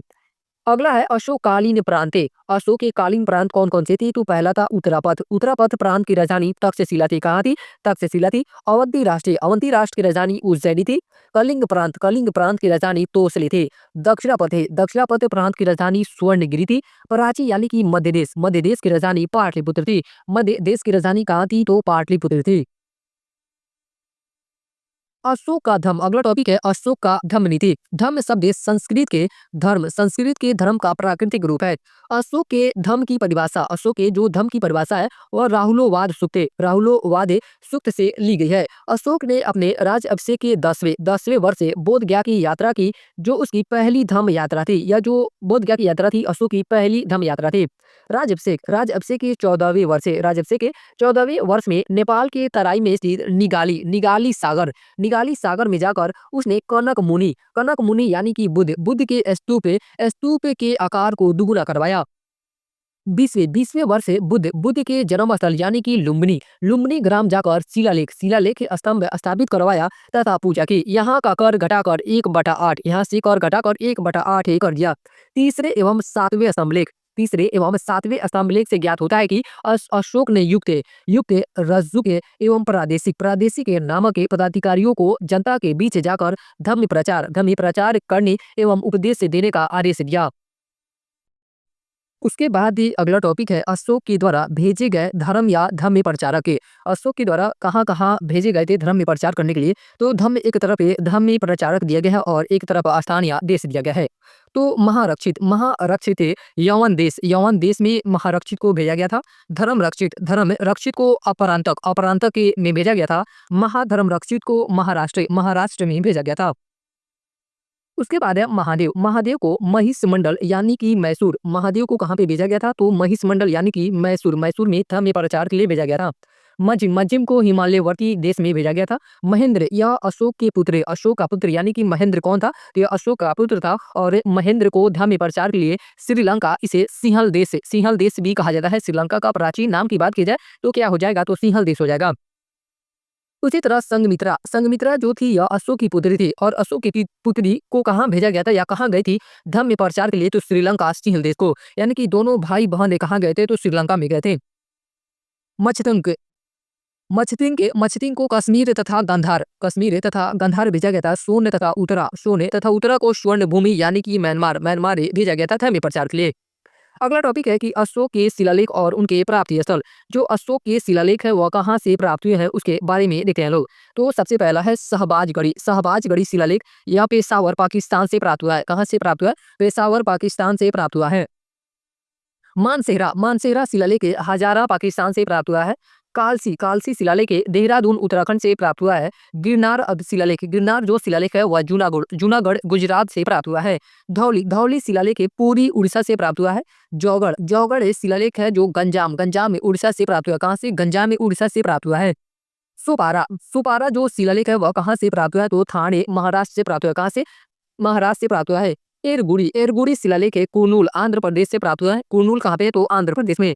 मास्की शिलालेख रायचूर कर्नाटक से प्राप्त हुआ है। गुर्जरा शिलालेख दतिया मध्य प्रदेश से प्राप्त हुआ है। ब्रह्मगिरी जो शिलालेख है यह मैसूर कर्नाटक से प्राप्त हुआ है। भाबरू शिलालेख बैराट राजस्थान से प्राप्त हुआ। कहाँ से? बैराट राजस्थान से प्राप्त हुआ है। नेक्स्ट है अहरौरा शिलालेख यह मिर्जापुर उत्तर प्रदेश से प्राप्त हुआ। कहाँ से? मिर्जापुर उत्तर प्रदेश से प्राप्त हुआ है। जटिंगे रामेश्वर शिलालेख कर्नाटक से प्राप्त हुआ है। सासाराम का शिलालेख बिहार से प्राप्त हुआ है। राजुल मंडगिरी शिलालेख कुर्नूल आंध्र प्रदेश से प्राप्त हुआ। कहाँ से? कुर्नूल आंध्र प्रदेश से प्राप्त हुआ है। गोवी मठ यह मैसूर कर्नाटक से प्राप्त हुआ है। सारो मारो जो शिलालेख है यह मध्य प्रदेश से प्राप्त हुआ है। निटूर शिलालेख कर्नाटक से प्राप्त हुआ है। निटूर जो शिलालेख है यह कहाँ से प्राप्त हुआ है? तो कर्नाटक से। उडेगोलम शिलालेख यह बेल्लारी कर्नाटक से प्राप्त हुआ है। सन्नाती जो शिलालेख है यह कर्नाटक से प्राप्त हुआ है। कहाँ से? कर्नाटक से प्राप्त हुआ है। उसके बाद अगला टॉपिक है मौर्य प्रशासन। मौर्य काल में वहाँ के प्रशासन कैसी थी या कितने भागों में बांटी गई थी? तो मौर्य प्रशासन को मुख्यतः 5 भागों में बांटा गया था। पहला था केंद्रीय प्रशासन, उसके बाद था गुप्तचर प्रशासन, सैन्य प्रशासन, नगर प्रशासन, न्याय प्रशासन। अब हम लोग केंद्रीय प्रशासन देखते हैं। लोग जो प्रांत होते थे, प्रांत का प्रमुख कुमार या राज्यपाल होता था। प्रांत का प्रमुख कौन होता था? तो कुमार या राज्यपाल होता था। उसके बाद प्रांत के बाद मंडल या कमिश्नरी होता था और ये कमिश्नरी के प्रमुख अधिकारी प्रादेष्टा या प्रादेशिक कहलाता था। क्या कहलाता था? प्रादेशिक या प्रादेष्टा कहलाता था। मंडल के बाद विषय आहार या जिला होता था। वर्तमान में इसे जिला कहा जाता है और इसके प्रमुख विषयपति यानी कि विषयपति या स्थानिक कहा जाता था। इसके प्रमुख को यानी कि मौर्य प्रशासन में जिला जो होता था, जिला के प्रमुख को क्या कहा जाता था? तो विषयपति या स्थानिक कहा जाता था। जिला के बाद स्थानीय आता था। 800 ग्रामों का समूह, जो 800 ग्रामों का समूह होता था उसे स्थानीय कहा जाता था। द्रोणमुख था, इसे 400 ग्रामों का समूह जो होता था द्रोणमुख। खारवटिक जो होता था वह 200 ग्रामों का समूह था। खारवटिक कितने ग्रामों का समूह था? यह 200 ग्रामों का समूह था, यानी कि 200 गांवों का समूह था। संग्रहण जो था वह 10 ग्रामों का समूह था और इसके प्रमुख अधिकारी गोप कहलाता था। इसके प्रमुख अधिकारी को क्या कहा जाता था? तो गोप कहा जाता था। उसके बाद है संग्रहण के बाद ग्राम के प्रमुख अधिकारी को ग्रामणी कहा जाता था। यानी कि ग्राम के प्रमुख अधिकारी कौन होते थे? तो ग्रामणी होते थे। मंत्री परिषद का चयन योग्यता परीक्षण यानी कि उपदा परीक्षण के द्वारा होता था। जो मंत्री परिषद का चयन होता था वह किस आधार पे किया जाता था? तो उपदा परीक्षण के द्वारा होता था। अर्थशास्त्र में 18 तीर्थों का उल्लेख मिलता है। अर्थशास्त्र में कितने तीर्थों का उल्लेख मिलता है? तो 18 तीर्थों का उल्लेख मिलता है। अर्थशास्त्र में 26 से अध्यक्षों का उल्लेख मिलता है। ये विभिन्न विभागों के अध्यक्ष होते थे और मंत्रियों के अधीन कार्य करते थे। उसके बाद है मौर्य प्रशासन के प्रमुख अध्यक्ष। मौर्य प्रशासन के प्रमुख अध्यक्ष पण्याध्यक्ष। पण्याध्यक्ष की अगर बात की जाए तो यह किससे इसका यानी कि किस विभाग से संबंधित होता था पण्याध्यक्ष? तो वाणिज्य वाणिज्य विभाग का अध्यक्ष को आप वाणिज्य विभाग के अध्यक्ष को क्या कहा जाता था? तो पण्याध्यक्ष कहा जाता था। माप तौल का अध्यक्ष जो होता था वह पौतवाध्यक्ष कहलाता था। उसी तरह बूचड़खाने का अध्यक्ष जो था उसे सुनाध्यक्ष कहा जाता था। शराब व मदिरा का अध्यक्ष सूराध्यक्ष कहलाता था। क्या कहलाता था? सूराध्यक्ष कहलाता था। वन्य तथा उसकी संपदा का अध्यक्ष कुपयाध्यक्ष कहलाता था। कताई बुनाई विभाग का अध्यक्ष सूत्राध्यक्ष कहलाता था। जो लोहाध्यक्ष था वह धातु विभाग का अध्यक्ष था। लोहाध्यक्ष किसका अध्यक्ष था? तो यह धातु विभाग का अध्यक्ष होता था। लक्षणाध्यक्ष की बात की जाए तो यह टकसाल का अध्यक्ष था। यह टकसाल का अध्यक्ष होता था। मुद्राध्यक्ष यह पासपोर्ट विभाग का अध्यक्ष होता था। नवाध्यक्ष जहाज रानी विभाग का यानी कि नेवी जहाज रानी विभाग का अध्यक्ष कौन होता था? तो नवाध्यक्ष होता था। विविताध्यक्ष चारागाह का अध्यक्ष को क्या कहा जाता था? तो विविता अध्यक्ष कहा जाता था। अक्षय पटालाध्यक्ष महालेखाकार को अक्षय पटालाध्यक्ष कहा जाता था। पतनाध्यक्ष जो यह था बंदरगाहों का अध्यक्ष था। बंदरगाहों का अध्यक्ष को क्या कहा जाता था? तो पतनाध्यक्ष कहा जाता था। शुल्काध्यक्ष की बात की जाए तो यह चुंगी एवं शुल्क विभाग का अध्यक्ष होता था। चुंगी एवं शुल्क विभाग का अध्यक्ष को क्या कहा जाता था? तो शुल्काध्यक्ष कहा जाता था। देवताध्यक्ष धार्मिक संस्थान का अध्यक्ष होता था। धार्मिक संस्थान का अध्यक्ष को क्या कहा जाता था? तो देवताध्यक्ष कहा जाता था।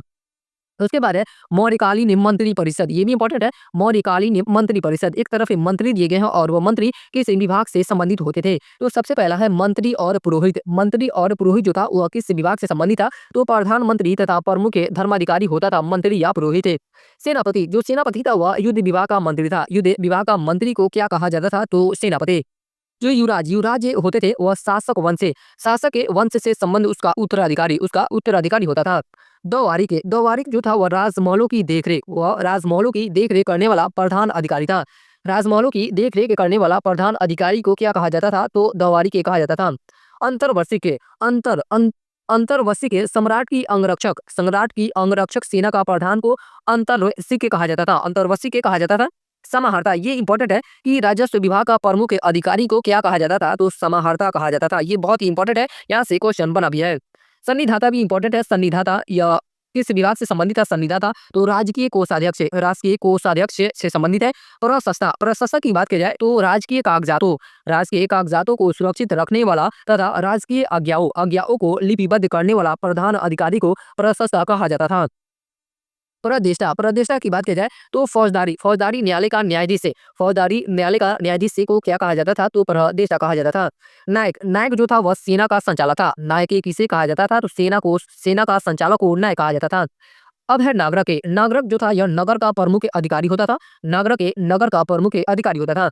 व्यवहारिक जो था वह दीवानी न्यायालय का प्रमुख न्यायाधीश को व्यवहारिक कहा जाता था। कर्मांती की बात की जाए तो उद्योगों एवं कारखानों का अध्यक्ष को कर्मांती कहा जाता था। मंत्री परिषदाध्यक्ष की बात की जाए तो मंत्री परिषद का अध्यक्ष को मंत्री परिषदाध्यक्ष कहा जाता था। दंडपाल जो था यह सेना का सामग्रियों को जताने वाला प्रधान अधिकारी था। जो दंडपाल था वह सेना की सामग्रियों का जताने वाला प्रधान अधिकारी होता था। दुर्गपाल था वह राजकीय दुर्ग रक्षकों का अध्यक्ष को दुर्गपाल कहा जाता था। अंतपाल जो था यह सीमावर्ती दुर्गों का रक्षक होता था। सीमावर्ती दुर्गों का रक्षक को क्या कहा जाता था? तो अंतपाल कहा जाता था। ये भी इंपॉर्टेंट है। आठवीं जो था वह वन विभाग का प्रधान अधिकारी था। जो आठवीं था वह वन विभाग का प्रधान अधिकारी था। अर्थशास्त्र में गुप्तचरों को गुण पुरुष और इसके प्रमुख अधिकारी को महामात्याप सर्प कहा गया है। अर्थशास्त्र में गुप्तचरों को क्या कहा गया है? तो गुण पुरुष कहा गया है और इसके प्रमुख अधिकारी को यानी कि गुण पुरुष के प्रमुख अधिकारी को महामात्याप सर्प कहा गया है। एक ही स्थान पर रहकर कार्य करने वाले गुप्तचर को संस्था तथा भ्रमणशील यानी कि घूम कर भ्रमणशील गुप्तचर को संचरा कहा गया है। जो एक ही स्थान पे गुप्तचर रहकर काम करते थे उसे संस्था कहा गया है और जो भ्रमण करके गुप्तचर का काम करते थे उसे संचरा कहा गया है। प्लिनी नामक यूनानी लेखक के अनुसार चंद्रगुप्त मौर्य की सेना में 6 लाख पैदल सैनिक 30,000 घुड़सवार और 9,000 रथ थे। प्लूटार्क ने लिखा है कि चंद्रगुप्त ने 6 लाख की सेना लेकर पूरे भारत को रौंद डाला।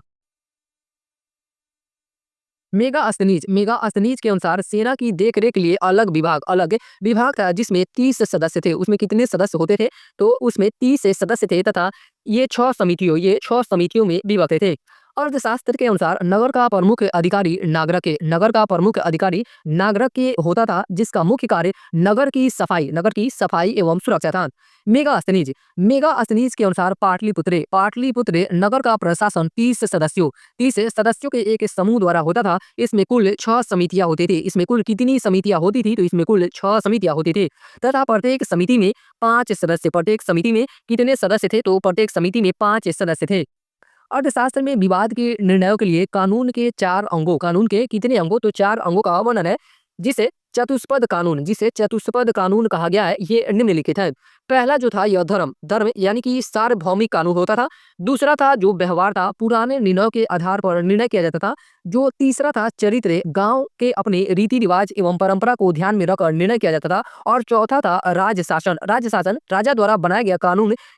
यह अन्य तीनों से ऊपर था, यानी कि जो राज्य शासन जो कानून था, यह राजा के द्वारा बनाया गया था और यह व्यवहार, धर्म और चरित्र, यह तीनों कानूनों से ऊपर था। उसके बाद ही अगला टॉपिक देखते हैं लोग, मौर्यकालीन अन्य अधिकारी। एक तरफ आपका अधिकारी दिए गए हैं और दूसरी तरफ है उनके कार्य दिए गए हैं। तो एस्ट्रोनोमोई अधिकारी का नाम क्या है? एस्ट्रोनोमोई नगर का प्रमुख अधिकारी मेगा अस्तनीज के अनुसार, यानी कि जो यह बताया गया है कि एस्ट्रोनोमोई जो होता था, यह नगर का प्रमुख अधिकारी था। यह किसके द्वारा बताया गया है? तो मेगा अस्तनीज के अनुसार बताया गया है। उसके बाद है सवर्णिक जो था वह टकसाल का प्रमुख अधिकारी था। टकसाल का प्रमुख अधिकारी एवं लक्षणाध्यक्ष का सहयोगी होता था। प्रतिवेदक के जो अधिकारी था, यह जनता की बातें राजा तक पहुंचाने वाला अधिकारी होता था। जनता की बातें राजा तक पहुंचाने वाला अधिकारी को क्या कहा जाता था? तो प्रतिवेदक ही कहा जाता था। छठवें शिलालेख में इसका वर्णन किया गया है, यानी कि प्रतिवेदक का उल्लेख कहाँ पे मिलता है? तो 6वें शिलालेख में इसका उल्लेख देखने को मिलता है। ब्रजभूमि नेक्स्ट है। ब्रजभूमि के जो अधिकारी था, पशुओं की देखभाल करने वाला अधिकारी था। 12वें दीर्घ शिलालेख में इस अधिकारी का वर्णन किया गया है। पशुओं की देखभाल करने वाला अधिकारी का वर्णन किसमें किया गया है? तो 12वें दीर्घ शिलालेख में किया गया है। उसके बाद है अस्त्राध्यक्ष या महामात्र यह कौन था? तो स्त्रियों की देखरेख करने वाला अधिकारी यह होता था।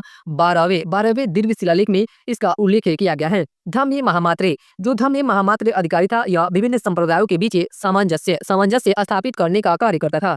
और ये धम्य महामात्र की चर्चा की बात की जाए तो 12वें शिलालेख में इसकी चर्चा मिलती है। नेक्स्ट है अंत महामात्रे।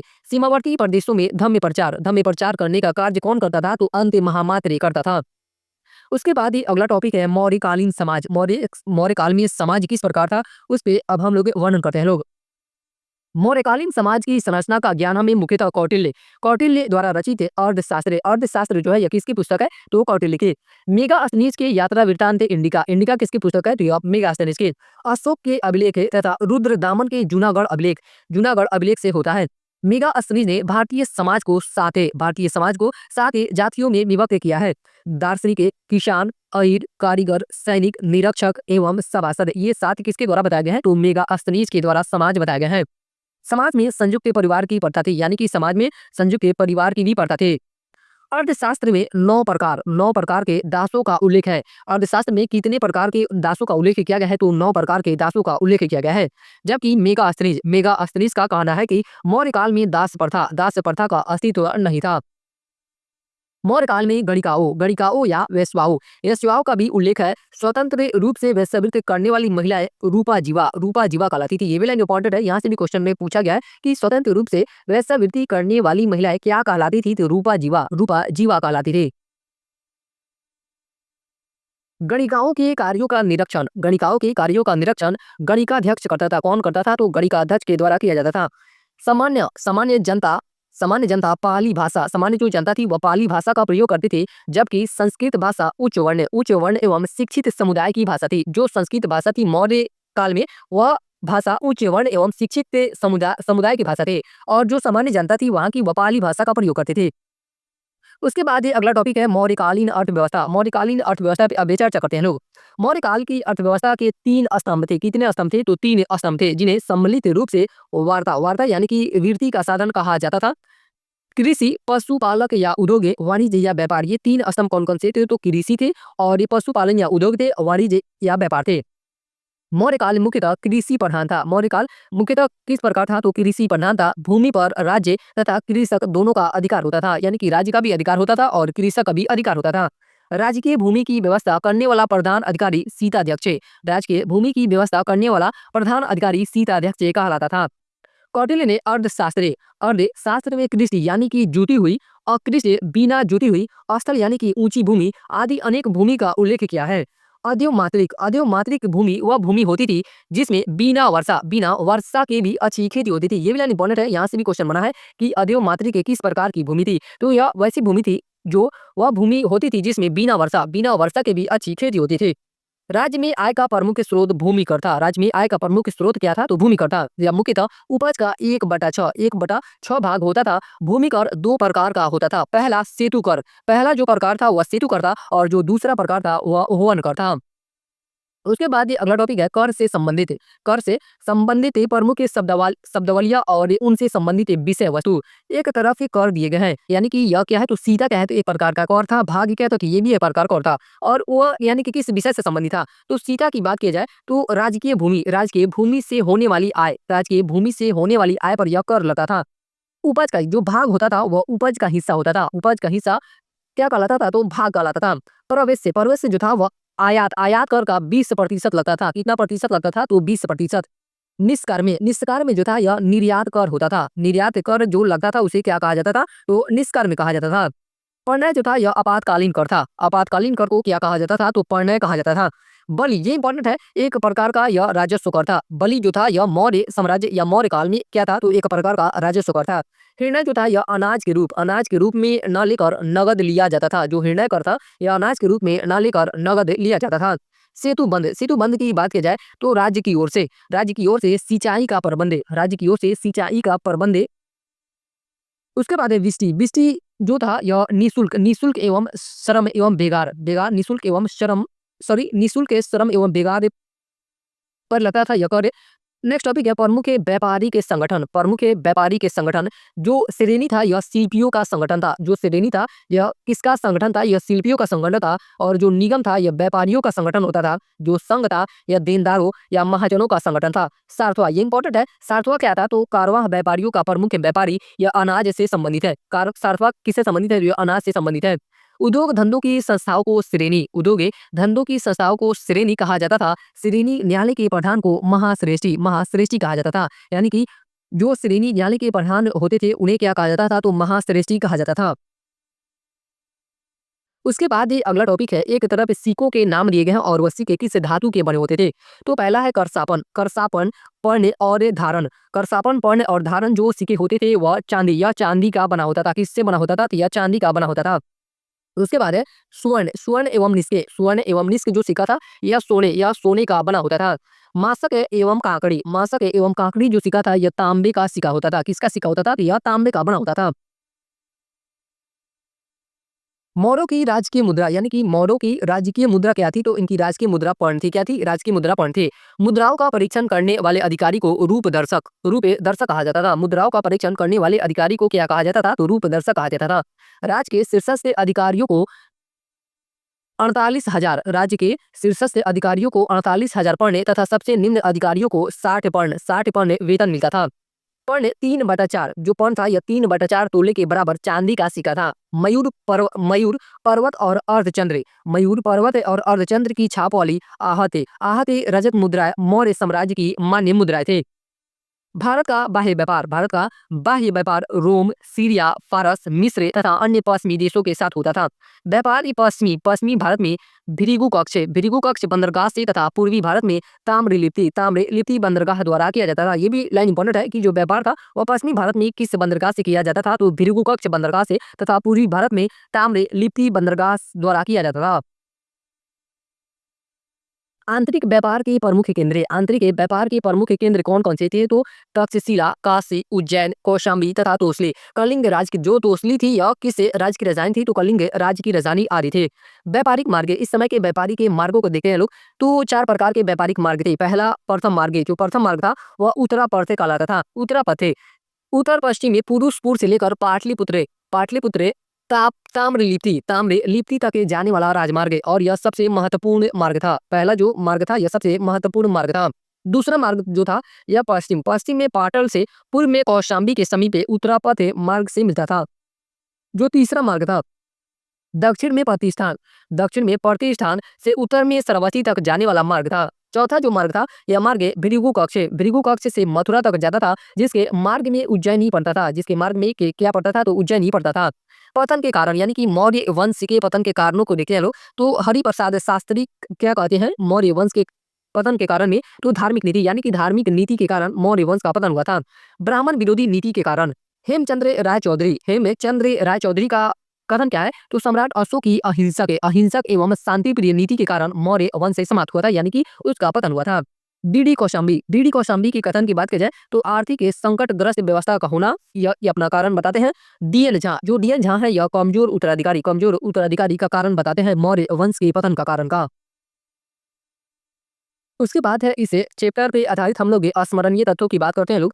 चंद्रगुप्त मौर्य को विशाखदत्त कृत मुद्रा राक्षस में ब्रीसल और कुलहीन कहा गया है। क्या कहा गया है तो ब्रीसल और कुलहीन कहा गया है। बौद्ध साहित्य महावंश तथा अर्थशास्त्र में चंद्रगुप्त मौर्य को क्षत्रिय कहा गया है, जबकि ब्राह्मण ग्रंथों में उसे निम्न कुल का माना गया है। नेक्स्ट है कि चाणक्य के द्वारा लिखित पुस्तक अर्थशास्त्र है। चाणक्य के द्वारा लिखित पुस्तक कौन से तो अर्थशास्त्र है, जिसका संबंध राजनीति यानी कि अर्थशास्त्र जो पुस्तक है इसका संबंध किससे है तो राजनीति से है।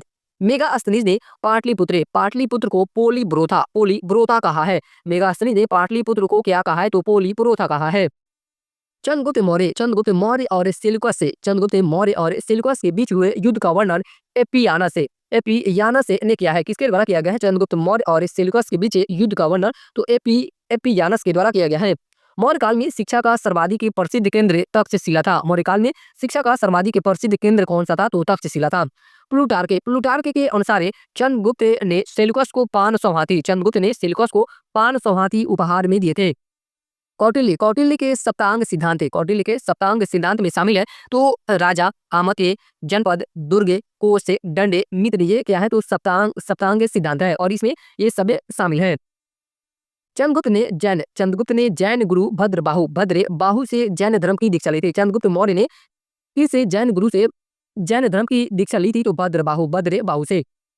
बिंदुसार की माता का नाम दूरदरा था तो दूरदरा था।